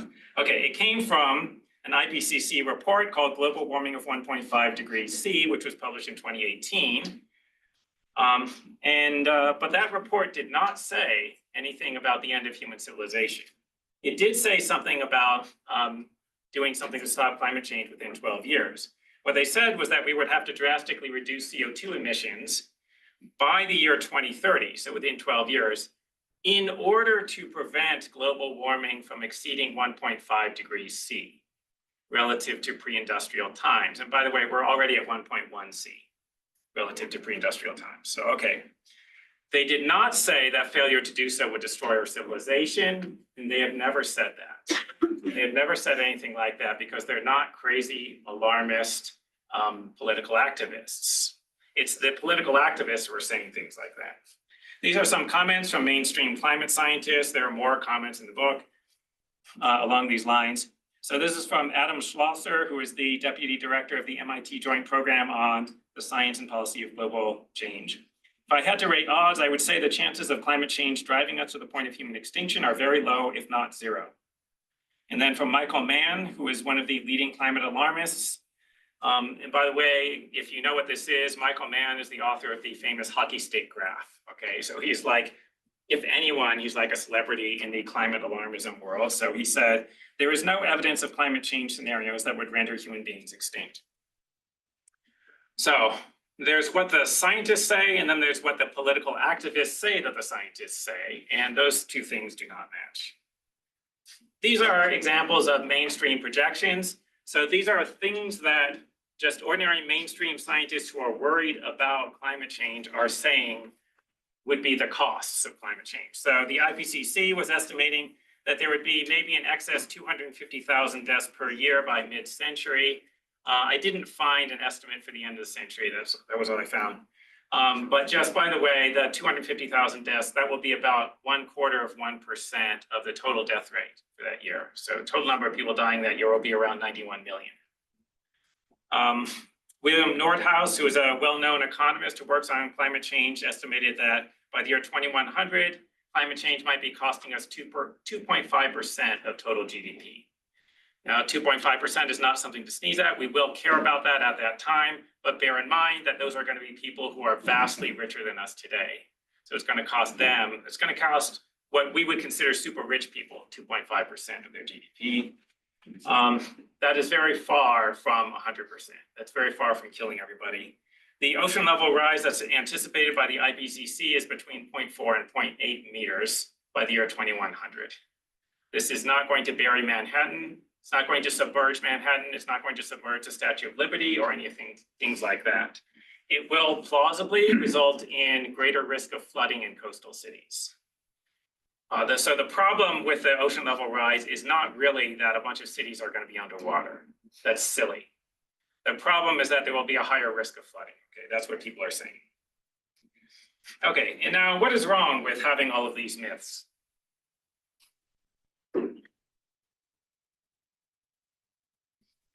And this is a bunch of my opinions and speculations about how society works, but this is my thought. It's important for society to have social loyalty and trust. And why is that? So first, there's a basic problem that societies face, just every society faces. There's a basic problem that people's desires and judgments come into conflict. So people want things that are incompatible with the things that other people want, or even when people do agree on what they want, they have different judgments about what will get them the thing that they want. And as a result of this, people are liable to do things that sabotage each other. And when that happens, a further consequence is that there's liable to be actual violent conflict between people and things like that. So that is a basic problem that every society faces, and they need a solution to it. And basically every society has the same solution to it, which is that we have these rules about how you're allowed to interact with other people known as laws. And there's some kind of institution, some institution or institutions that are supposed to enforce those rules and adjudicate disputes. Now, there are different versions of these institutions. There are different ways the institutions could be designed, but that's going to be the basic solution. Okay, and now my claim is that solution requires a certain level of trust among the members of society, trust in the institutions, and a certain sense of loyalty. And why is that? Because in order for the institutions to work and for the laws to be successful, people have to be willing to do certain things to enforce them. So most people have to be prepared to follow the laws voluntarily. It can't be that everyone is forced, because there are just too many people. So no government and no other institution has the power to enforce the law against everyone if everyone is inclined to violate it. You can enforce the law against like the 3% of the people who are ignoring it and violating it, if the majority of people are following it voluntarily. Okay, the other thing is that enforcing the law requires taking a certain amount of cost, and the rest of society has to be ready to take that cost and ready to punish. It takes a certain amount of cost to punish violators, right? So we have things like that. And what's going to make you follow the rules, even when you don't get your way, hopefully, is that you're going to trust in the institutions and you're going to feel some loyalty to them and loyalty to the norms of your society. Now, you might think, why do you need that feeling of loyalty or trust? Why not just make a rational calculation? And my answer is, well, most people are just not that good at making rational calculations. Right? So if you don't have the emotions of loyalty and trust, it's just going to be that a bunch of people are going to incorrectly, as I believe, but they will incorrectly calculate that it's in their interest to violate the social rules. And so Karen Bass, a standard issue progressive Democrat, and Caruso, a kind of Bloombergian, non-ideological, get things done guy who almost made it into the mayoralty, but was prevented in the 11th hour by a real rally by public sector workers who turned out at the polls in colossal numbers. That's number one. Number two is that throughout the Trump administration, Donald Trump, oddly, it always seemed to me, and purposelessly almost, was kind of obsessed with the question of California's fire management and talked about it a lot. I mean, in ways that often, as he does, seem kind of like off the topic, or he had some friend who was, as my grandmother would say, hawking him a Chinik about it. And yet here we are in the beginning of his new administration.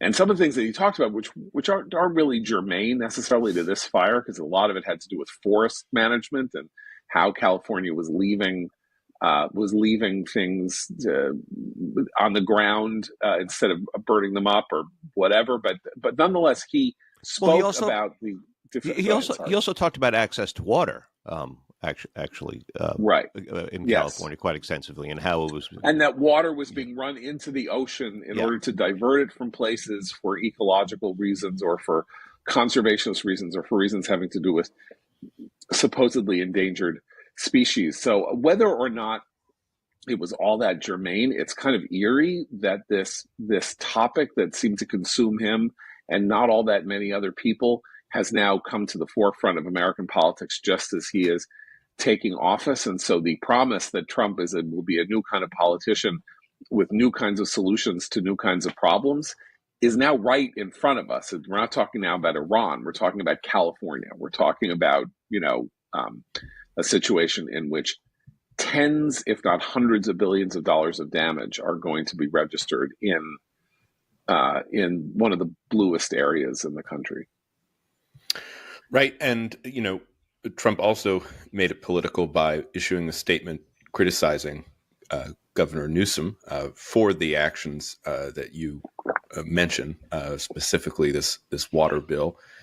And it's hard to talk about politics at a time when people are still trying to save their homes and the firefighters are combating the inferno.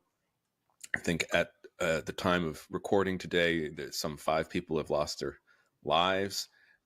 And of course, just the incredible property damage, too, is just hard to comprehend. But it's going to be a political issue. Natural disasters are almost always political. When you look at how, say, Democrats and liberals critique hurricane management when it occurs under either Republican governors or Republican presidents, as was the case with Katrina, you see that what Trump is doing in his inimitable way is sadly par for the course when it comes to these types of events. At the same time, I do think that there are legitimate questions to be asked. You mentioned that Karen Bass is kind of a standard issue Democrat, and she's actually pretty far left.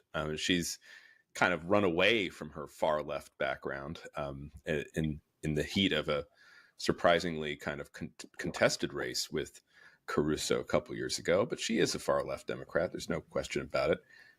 Newsom is a progressive left winger. And when you think about similar blazes that occurred in Canada, what was it, 1 year ago, that 2 years ago now, that were darkening the skies of Manhattan, this central question of forest management, how you deal with the brush. Do you actually engage in controlled burns in order to deprive these fires of fuel? Or do you say, well, because we're all good greens here, we're not going to do anything to disturb the natural forest. We're just going to let the forest grow naturally and not touch it. That has real life consequences, as we saw in Canada, and now as we're seeing play out in Southern California. Can I say there's also beyond just the tragedy of the 5 deaths that we know of, and unfortunately there probably will be more discovered, and the property loss, and there's just the general fear and anxiety that the people who live in Los Angeles right now are experiencing, not knowing. This also strikes me as an example, it's political for a reason, and that's because there was a complete breakdown of communication between local emergency organizations, whether that was the fire department or the LA Police Department or the mayor's office, and the people who were desperate to know. They would get evacuation orders, they would leave, they would evacuate to another place, then that place was evacuated. So they're in the entire time they're wondering, will I return to an ash heap or a home that's still standing? They were getting no information for about 12 hours that first night. There were no updates on the fire department's page about anything going on. And as images of buildings and entire shopping areas were shown burning to the ground, it listed 0 structures destroyed. So that is unconscionable in an era where we're supposedly able to have instantaneous news, lots of feedback. All of these platforms that, are praised for their information sharing purposes broke down, but they broke down because the government agencies at the local level were not providing information. So that communication breakdown then leads people to ask, what's going on? Why isn't the government doing what it should do? And then you see, the politicization happens because the functional, the one functional thing a local and state government is supposed to do is protect and inform its citizens. And it immediately broke down in the wake of an emergency. And it's the one time where citizens are expected to be able to rely on water being in the hydrants, information being shared with them. And it didn't happen here. And to the functional question, Karen Bass went to Ghana despite having received increased warnings about high winds and potential for fire. And when she came back, she was faced with questions. Should you have gone to Ghana? Do you want to apologize to the people of Los Angeles? And she stood there stone-faced and looked at the ground. She didn't answer. So for 2 minutes. Yeah. For 2 minutes. I mean, the video is quite startling. Her literal refusal to engage. And look, we understand these are highly complex issues. Part of the issue with California is that, glorious though it is, and it is topographically, environmentally, all of that, the most beautiful state you could possibly imagine. There are real issues with it being a place where 38 million people live. It's pretty wild, even though it's all developed. And, Well, of course, we know the four seasons are mudslide, earthquake, fire, and drought. Those are the four seasons in California, right? Right. And so obviously California goes through these times far more than a lot of other states, except for like the shoreline states like Florida and others. Because God did not entirely mean it to be the most populous place in the United States. And so that requires a greater degree of care and concern about managing the physical environment of the state. And this is clearly a matter of almost no interest to the politicians who have taken charge and have been running California for the last 20 years. That is to say, they're much more interested in talking about global climate change than they are in trying to prevent the next ecological disaster. They want to go to climate change. Their interest in the environment is anti-human. So take the water, for example, right? Some of the water issues derive from the Endangered Species Act and the efforts to protect, smelts and small fish that have real life consequences in the ability of the state to distribute water. And this is, I think, what Trump was partly referring to when he talked about these issues on the campaign trail and also in his interview with Joe Rogan.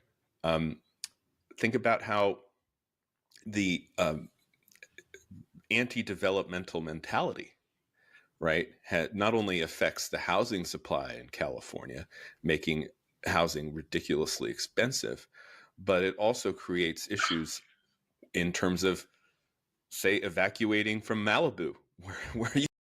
So we have a new district attorney in Los Angeles. He's either middle of the road or even conservative. Essentially, I think he's pretty much middle of the road Republican on law enforcement matters. And so Los Angeles feels much safer. And we have more aggressive enforcement of the law. And be right back with you. You have one way in and one way out, and Malibu is essentially this rural preserve of the ultra rich that is nevertheless exposed to the elements. So, I think John's right in saying that California does have these kind of environmental characteristics that make it possibly hazardous to human habitation. But that only means that public policy should be oriented toward, well, how do we? So I don't think there's anything inherently more efficient or effective about right-wing governance versus left-wing governance, liberal governance versus authoritarian governance. It depends on the situation. So sometimes left-wing solutions will be more effective. Other times right-wing solutions will be more effective. Sometimes more authoritarian style of governance will be more effective. Sometimes a more libertarian style of governance is more effective. I am interested in the philosophical debate on the state of nature between the author of Leviathan, Thomas Hobbes, and John Locke. So Thomas Hobbes saw the state of nature as inherently nasty, brutish, and life being short and man versus man, while John Locke saw the state of nature as a more positive and benign place where people could choose to cooperate. Overall, you forced me to choose between the two. I would side more with a Hobbesian view. I am predisposed by my life experiences and probably by genetics to more right-wing perspectives on life. So I'm definitely biased, but I recognize that sometimes a left-wing socialist perspective in some situations is simply going to be more effective. So there have been plenty of effective socialist governments and politicians and plenty of ineffective right-wing politicians. Preserve the humans. How do we allow humans to grow safely here rather than, oh, let's not touch the environment because humans are somehow a spoliation of the environment, and that will only lead, I think, as it has, to bad consequences. I mean, that is a very deep point. And let's talk about California's political history over the last 2 decades has been weirdly instructive, because, as Christine says, there are these 4 natural disaster seasons, and then there are mismanagement problems. Gray Davis, the governor of California, in the beginning of the 21st century, was driven from office because the electrical grid failed, and people were living with these controlled, what were they called, grayouts? They have to rolling shut off the power, rolling yeah. blackouts, all this, because they had mismanaged the electrical grid in California, had not taken sufficient care of it. And that brought Arnold Schwarzenegger to the governor's mansion, where he served for 8 years. So we had all the 4 major TV channels in Los Angeles covering this fire nonstop, just live streaming for sometimes 24 hours plus without any commercials. And I'm curious, do you feel any sense of gratitude for the great things that the mainstream media does? There are plenty of valid and damning criticisms of the mainstream media. Their inadequate coverage of Joe Biden's obvious senility over the past 8 years is a major shortfall. But I think we should cultivate an attitude of appropriate gratitude. The mainstream media has been doing a great job on these LA fires. And if you're a resident in Los Angeles, you benefit from getting accurate information. I appreciate the other perspectives that come from social media, but I feel a sense of gratitude for the great job that the mainstream media is doing with regard to these fires. And I get benefit from all the major publications that I subscribe to. I often get benefit from The Atlantic magazine, even though, to the best of my knowledge, they've never published one pro-Trump article. I recognize that they are biased. New York Times I recognize as a left-wing bias, but pretty much every day I read a couple of New York Times articles to my benefit. I spend $183 a year subscribing to the Financial Times, and pretty much every day I find an article in the Financial Times, which is to my benefit. So when people provide great service, great bang for the buck, I think it's healthy to have an attitude of gratitude. It's not easy getting out there in smoky, dirty, dangerous situations because you have a life mission and a career of reporting. So, I tip my yarmulke to the great job that local TV is doing.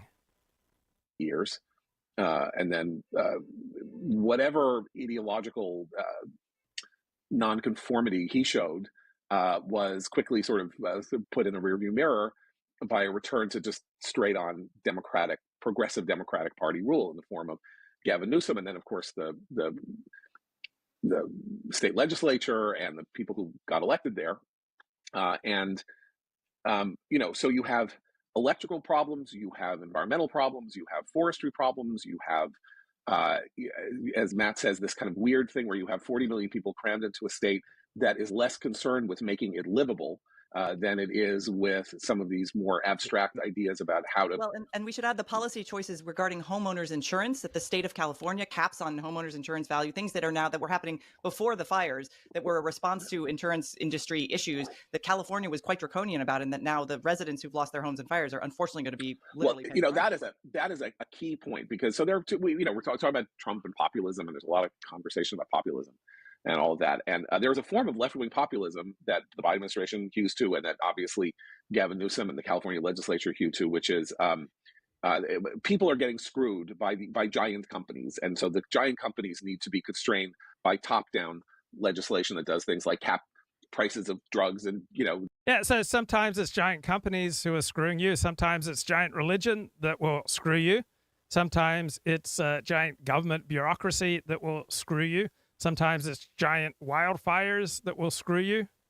Right? There's not an inherent sector of life that is only benevolent. Right? There's nobody that's only good. There's no institution that's only good.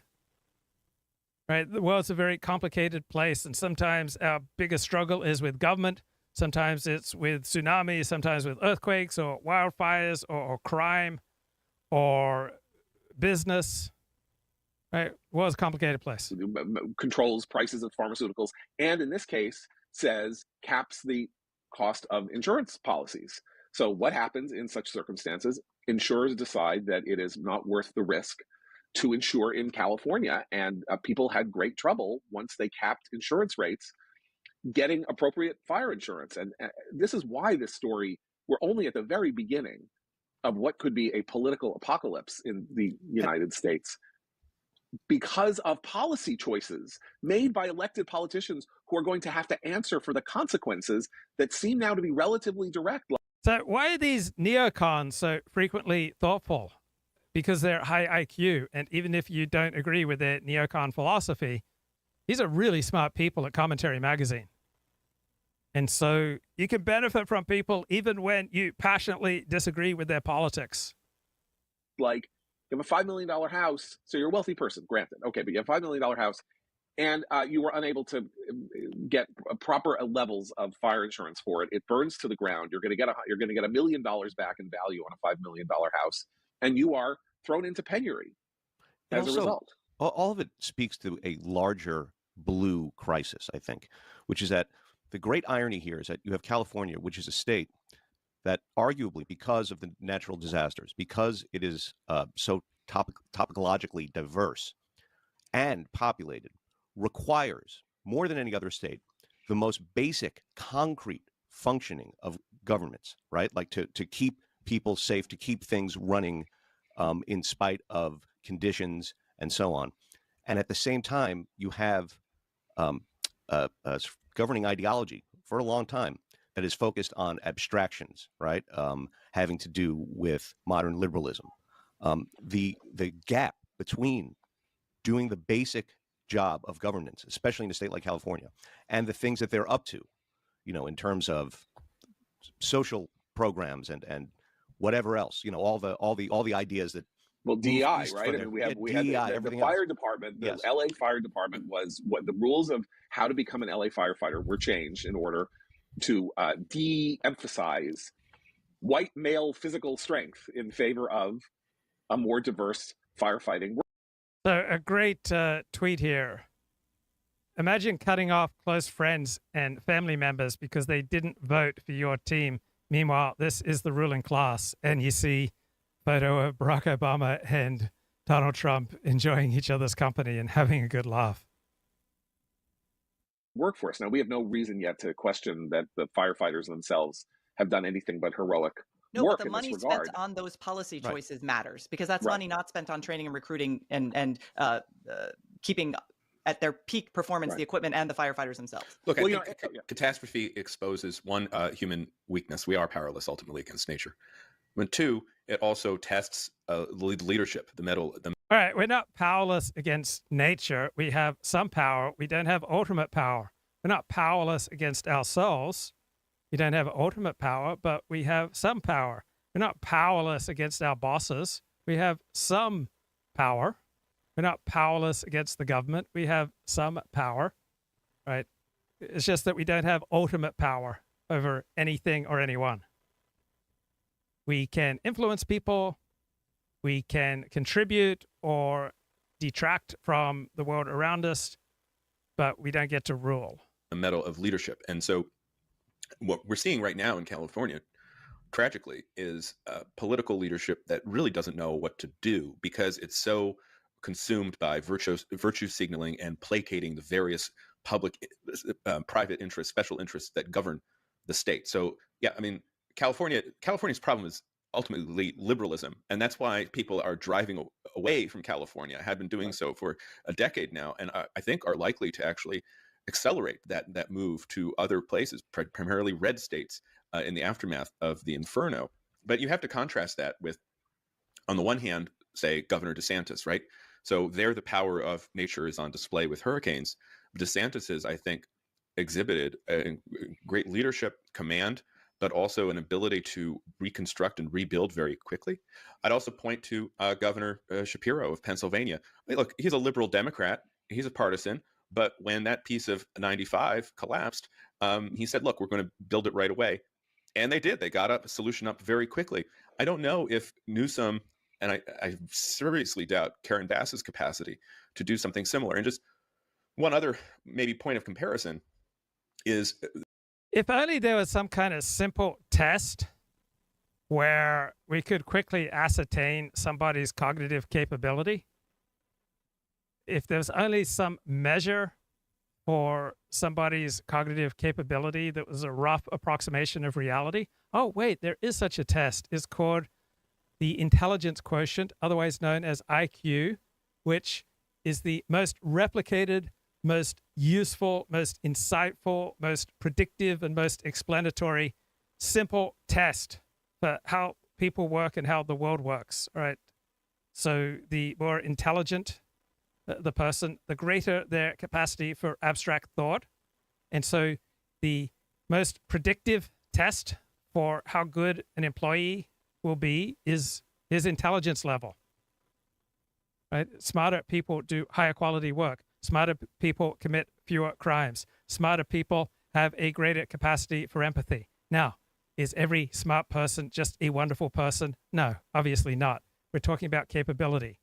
And so just as you need to weigh a lot to be an effective offensive lineman, right, so too, you need above average levels of cognitive ability to turn in above average levels of service. Los Angeles, though we don't think of it this way, could end up being something like New Orleans after Katrina, where the disaster happened. Of course, Bush received the blame for Katrina, even though much of the decisions on the ground that led it to be such an incredible human tragedy were made by the Democratic political leadership in Baton Rouge and in New Orleans. Remember Mayor Nagin, for example?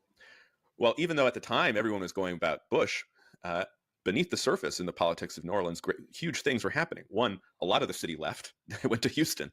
And two, the political kind of fault lines were exposed to such a degree that you had a period of revolt against the leadership in New Orleans, but also statewide. And now we have a transition where Louisiana is essentially a red state, and you got a MAGA governor. It had a Democratic governor in 2005. Right now, it's purely red. So look, I'm not saying the same thing's going to happen in California in 2 years, but we did see in the previous election that California is drifting right. And I would say that the way that this crisis was magnified by public policy choices. You can't control the Santa Ana winds, right? But you can make public policy choices that make it easier to combat them when fire breaks out. That, I think, will become a political issue, and it will be an issue that does not benefit the liberal left-wing leadership of California and Los Angeles.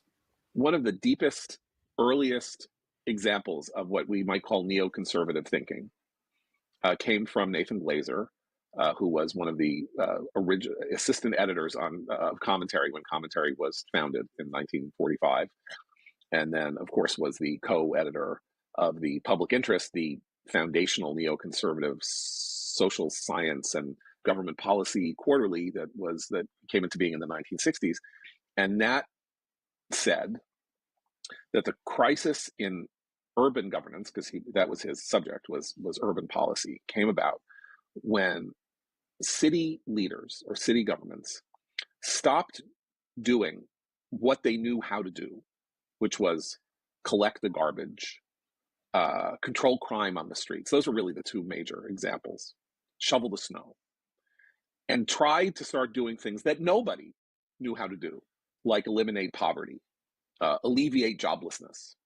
These were not jobs that a mayor or a city council could handle, but concrete, discrete acts of government action for which government exists. Public safety, public order, and the management of the infrastructure of a city or state or something like that. That's what government is there for at root. And if you have Gavin Newsom, who was on with Anderson Cooper last night on CNN, standing in the midst of a fire, and Anderson Cooper said, Donald Trump attacked you. What do you have to say to Donald Trump and his attacks? And Gavin Newsom whined. He was like, I don't know why we're having this kind of thing when people are suffering and dying. And, I today was with a man who knows how to be a leader for all the people. And that was Joe Biden, because Joe Biden was in LA because his granddaughter was having a baby. And what did he do? He went to the hospital. He saw his granddaughter's baby. Okay, go ahead. I'm sorry. No, okay, but this is a perfect example, because this is what has happened, and there's a version of it on the right, but you see it very much so in the Democratic Party, which used to be full of public servants, right? Public and service were the two words you'd hear when someone ran for office. Now it's performative publicity when they come out and talk. It's not. There's no service aspect to it either. The reason he talks about how he feels is that he's rewarded for that by his voters. He's rewarded by being, a celebrity kind of politician. He's incredibly vain. And what did Joe Biden's visit mean? It meant that the residents who had evacuated their homes were still under a news blackout because the news helicopters and other media stuff were all grounded while Biden was in the area. It actually made things more difficult from a strategic and logistical standpoint. But that inability to understand one's role as a public servant and to absolutely turn their back on the service aspect of that, because they've become a kind of celebrity and they're rewarded for that. They do it because it works. I mean, but this didn't work. I have a question. Anymore. I have a question. Yeah. Did we find out whether the great grandchild is a boy or a Male girl? or female? Hey, because they were assigned Biden wasn't clear on that. It's up to the child. So what Biden said, just to if you didn't hear it, was he said, it's a terrible tragedy here in Los Angeles. On the plus side, I have a great grandchild now, which is really good. That talk about great communing with the suffering of a city that is burning down. I'm sure we're all very happy that Naomi Biden Neal had a baby, and congratulations to her. And it's wonderful that he has a great grandchild. That was an unnecessary little addendum for the American people to have to listen to. And yes, he said she had a baby boy, a baby girl, and I actually don't know what it was. But it was already pardoned. Okay, but my point here is. Oh wait, I'm sorry, I just got that. That is good. Yeah, that is good. That is good. And who knows what's going to happen next? But I think it's striking. You're saying that Newsom is rewarded for his performative. That was the sight of. Change. Maybe that will change. I hope it will change. I'm saying the sight of him last night was the sight of somebody whose life ambition has, and I hate to use this because it sounds, but has gone up in smoke. The expression on his face was somebody whose deepest desire, which is that he will be the president come 2029, will not happen now. I mean, granted, maybe I'm overreading. It's only 48 hours. Is he going to, after the winds abate and the fire is contained, which is not today as we're recording this, but is he going to lift all the environmental protections and lift all the restrictions in order that Los Angeles? So I feel no joy that any of these big rich homes have burned down. I don't receive any joy that various celebrities have had their homes burned down. I don't feel joy that left-wingers have had their homes burned down. So do you think I'm lying to myself? Do you think that I have maladaptively reached a state of lack of animus, that I'd be better off just rejoicing at the suffering of rich people and of celebrities and of those with different politics? Am I a freak? To me, these are my fellow Americans. I am a nationalist. I'm an American nationalist. That's not all I am. I'm also an Orthodox Jew. I'm a Dallas Cowboy fan. I primarily love to hang out with writers and philosophers, but my dominant politics is nationalism. I am an American nationalist. I care about my fellow Americans, and I don't like to see my fellow Americans suffering. So is this just something that I'm putting on? Because I just don't share the glee in the suffering of my fellow Americans that I notice with many other people. And I don't think for a second it makes me a better person. I'm just sharing what's going on with me. In these communities can rebuild.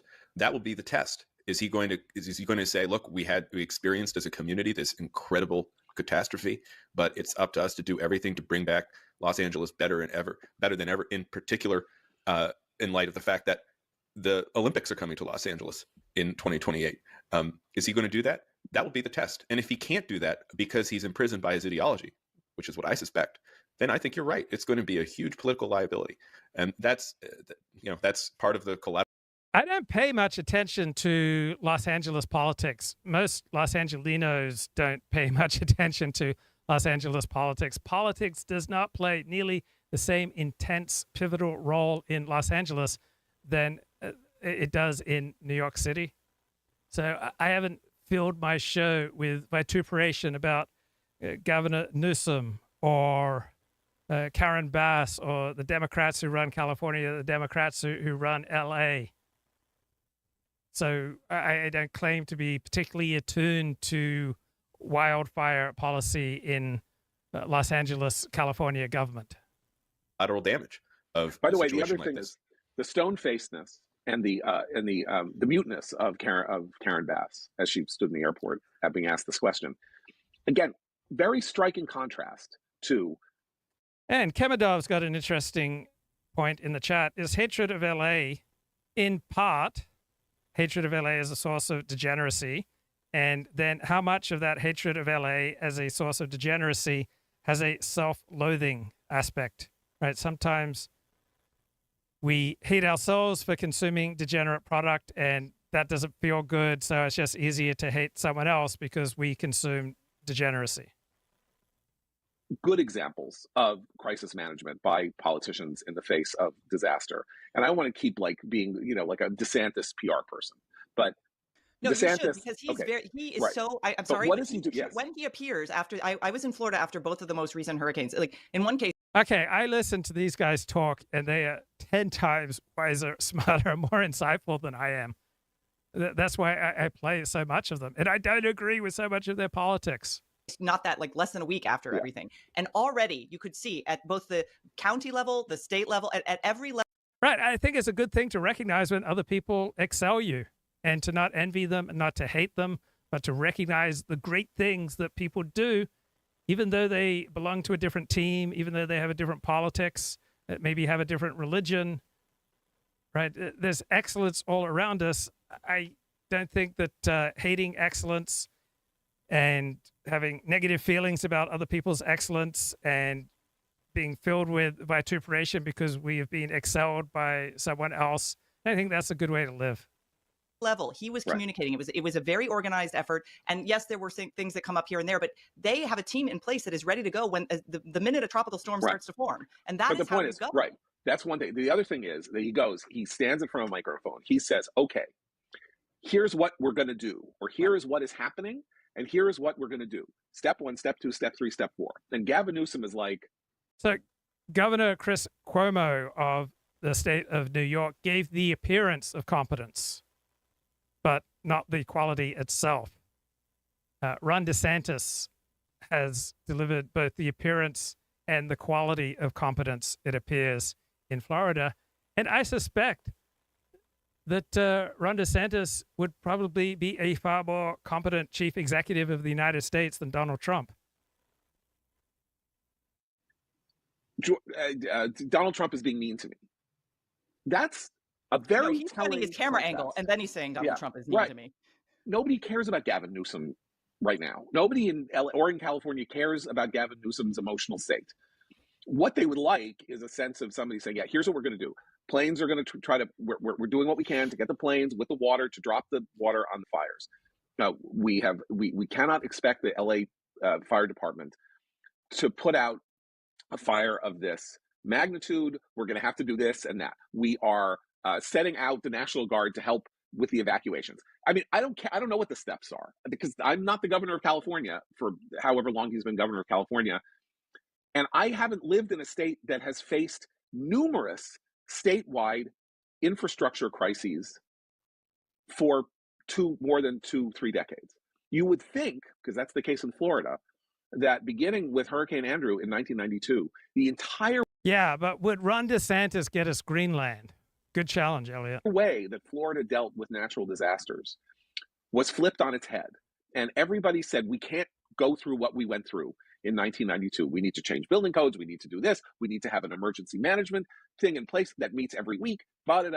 You would think that the same thing would have happened in California after earthquakes, bridge collapse. John, they can't count ballots within a month. It takes them 6 weeks to determine who won congressional races in California. This is actually an example where the ideology of climate change stuff in particular comes into play. Building codes were. So I noticed that there are some characteristics that shine through in many different situations. So a state that struggles to count ballots on time is, all things considered, less likely to be competent at governing than a state that counts ballots quickly and efficiently, as Florida does. And if someone is, say, awkward at the act of making love, in all likelihood, they are probably socially awkward. They're probably awkward in their relationship with themselves. On the other hand, someone who is a master at the art of love, I suspect that they're probably great with all sorts of different social skills. If you know somebody's approximate level of IQ, right, you're probably going to have a sense of their capabilities. Were completely rehabbed in California because of earthquakes after the big earthquake in the 1980s, particularly Northern California. If you know anyone who's an architect or a developer, the way they do the retrofitting that was required, I mean, it did involve a lot of regulation and whatnot, but they have made California not earthquake proof, but much, much safer. And that was done, I think, in part because you can't blame earthquakes on climate change. Every other disaster that strikes California, you can point to this existential risk and say, well, it's out of our hands unless you stop flying. So, great question from Bob. How big is this LA fire thing? Would it get as much coverage if an equivalent amount of damage was done in Topeka, Kansas? So, please correct me if I am wrong. I wonder if LA occupies a bigger part of the world's imagination than any other city. And LA, along with San Francisco and New York, is where the future is created compared to other cities. LA exercises a disproportionate cultural effect. I think LA and its entertainment products probably have a bigger influence on the way people experience life compared to the cultural products of any other city. So, for example, Japan does not have huge cultural influence outside of Japan. Like here and there, it has some influence, but overall, right, Japan does not exercise nearly the same cultural influence and soul influence and imagination influence and psyche influence, I think, as does LA. So that's why I think this is getting so much attention. And there is a spectacular aspect to these fires in LA that just makes for fantastic video, particularly when it's up against, world famous scenery. If I told you that I was operating a business on Rodeo Drive, right, large number of people around the world would recognize that name, Rodeo Drive, right? Rodeo Drive has got resonance with large number of Australians, with people in Europe. I mean, there's a fame to the Hollywood sign that many of these LA landmarks, right, have a resonance in the psyches, the souls, the psychology, the imagination, the dreams, the desires of people around the world, perhaps more than any other city. MTV came out, I think, in something like 1982. That's when I first started watching it. And we would all shut up when MTV was playing music videos. When the teacher wanted to shut us up in media class, right, she'd just have to allow us to watch MTV. We loved our MTV. And I think MTV perhaps more than anything, developed inside of me a yearning to get to LA because I just thought there are just so many luscious, beautiful young women here. And so LA came to occupy a huge part of my soul and my desire and my imagination from MTV and then from movies and from TV. And I think that's why it's getting so much attention, as opposed to if these fires with an equivalent amount of damage were occurring in Arkansas. On airplanes and eat less meat, and that is a problem. But you can't blame Being earthquakes. hyperbolic. You can blame earthquakes on fracking, which is Right, why right. California limits its energy production when it could be so much more beneficial to world energy markets. The environmental mentality there applies. And the chat says, LA is where the future is made. The future is bleak. LA looks pretty big, and therefore iconic places are raised. Elliott says, my first visit to LA was a major disappointment, downhill from there. And films such as Beverly Hills Cop and Down and Out in Beverly Hills influenced my view of Beverly Hills during my formative years. So I think we tend to remember our years 14 to 18 more clearly than any other years of our lives. And perhaps these years have the biggest influence on our sense of nostalgia. Applies as well. I mean, there's a tendency on, I will just say it, there's a tendency on the right to blame illegal immigration for most of California's problems. And I seriously disagree with this. The root of California's problems is Hollywood, San Francisco liberalism, which has been regnant there since the 1980s and over 2 generations has wrecked the most beautiful state in the country. And it's very sad to see this play out in real time. And you have to think that there are going to be downstream consequences of this. I think, and again, getting back to sort of the fact that this is happening just as Donald Trump is coming into office, it provides him, maybe it's heartless to talk this way, and I apologize for doing so, if it seems like I am not paying sufficient attention to the tragedy. And God forbid if what I'm about to say sounds insensitive, and I do not hold it up as any kind of moral, ethical, or social or psychological ideal, but I am but a fallen man, a sinner, oft tortured by lust. And so when I look at these pictures of LA burning, or when I simply walk through LA or drive through LA, I have so many memories of intense erotic experiences with various beautiful women that I had on this street or at an apartment in this cul-de-sac. And so I look at this coverage of the fires, and I am just awash with euphoric recall of when I stormed the heavens of erotic potential in Los Angeles. Like, I rewrote the book of love. Like, I blazed new trails in the expression of affection between a man and a woman in Beverly Hills, in Los Angeles.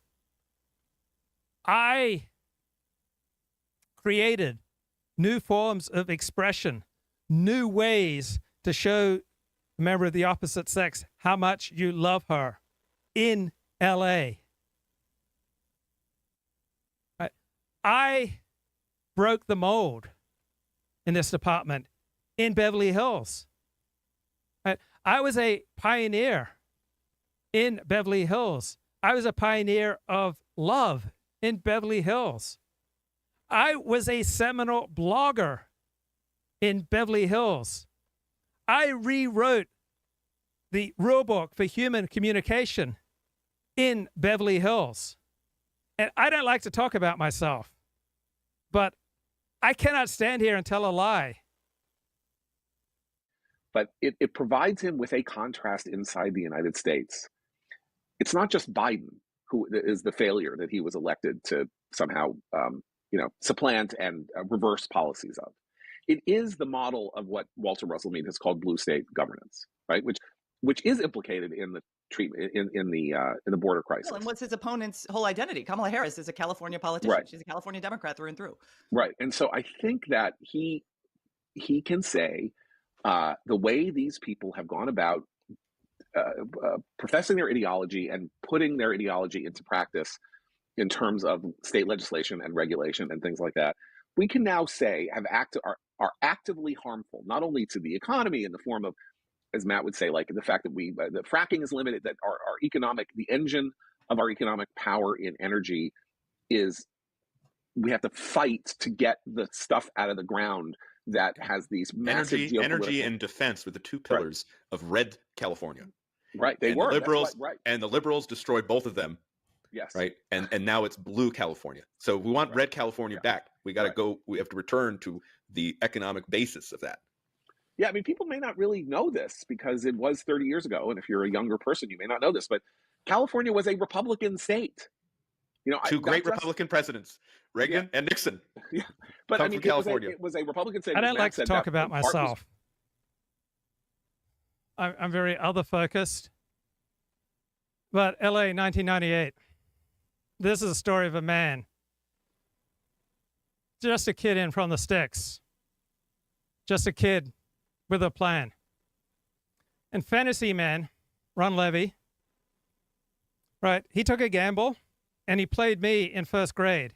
He sponsored my website. And pretty soon that young man showed them how to flash the keyboard. And at the age of 32, he was dropping scoops from Van Nuys to Chatsworth. The scoops did not abate. He hit him hard. He hit him straight. He was more than just a blogger. He was something like a tide. More than just one man. He could take on any side. They always came for 40 because fortune used to hide in the palm of his hands. In the palm of his hands. So a team of Italians came out from New York. Big Don wore his felt hat like a chief all through the summer of 98. He gave the porn industry no relief. Some reputations came to grief. They say the darkest hour is right before the dawn. And in the hour of greatest slaughter, the great avenger is being born. But who then could have seen the shape of things to come? In 40's first test, he got it wrong. His viewers dropped him, his sponsors dropped him like a gun. Now, Big Gene Ross, editor of AVN, he was the trickiest of them all. He was a man with a wisecracking habit. But there's one cracket that won't stop ringing in his ears. Hey, 40. That's my rabbit. 40 never forgot it.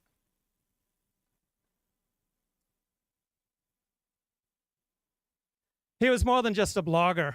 He was something like a tide. He was more than just one man. He was a match for any side. Fathers took their sons because fortune used to hide in the palm of his hands. In the palm of his hands. La la la la la la la la la la la la la la. La la la la la la la la la la la la. La la la la la la la la la la la la la. Fortune used to hide in the palm of his hands. April 1998, and the seed bursts into flower. All of the porners failed to stop the HIV. It was 40 who was the power. He murdered them in the morning. He danced for them in the night. He laughed at them on weekends. Mondays were an event. 3 million hits he took and rewrote all the books. That really knocked those gents. Free Speech Coalition, the critics could not comprehend this nonchalant phenomenon. Why? This man is a machine, they said. Even his friends say he isn't human. Even friends have to cut something. Well, he was more than just a blogger. He was something like a tide. He was more than just one man. He was half the bloody side. Fathers took their sons, because fortune used to hide in the palm of his hands. In the palm of his hands. Summer, 1998. Captain Eddie Weddlestead had a plan. And when Lenny Friedman threatened 40, it was more than just man to man. And Stade Chatsworth nearly boiled over. His rage ruled over sense. When the 13th HIV positive porn star hit the news, then he nearly jumped the fence. Now, Brooke Ashley was as fine a star as ever pulled a train. And the bruises on her body that day showed that she could stick it. But to this day, 40 still quoted. And only he could wear it. There's two sides out there today.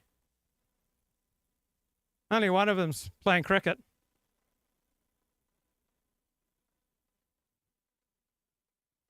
He was longer than a memory. He was bigger than a town. His feet, they used to sparkle, and he always kept them on the ground. Fathers took their sons. He never lost the sound, the raw, grandstand. La la la la la la la la la la la la. La la la la la la la la la la la la la. La la la la la la la la la la la la la.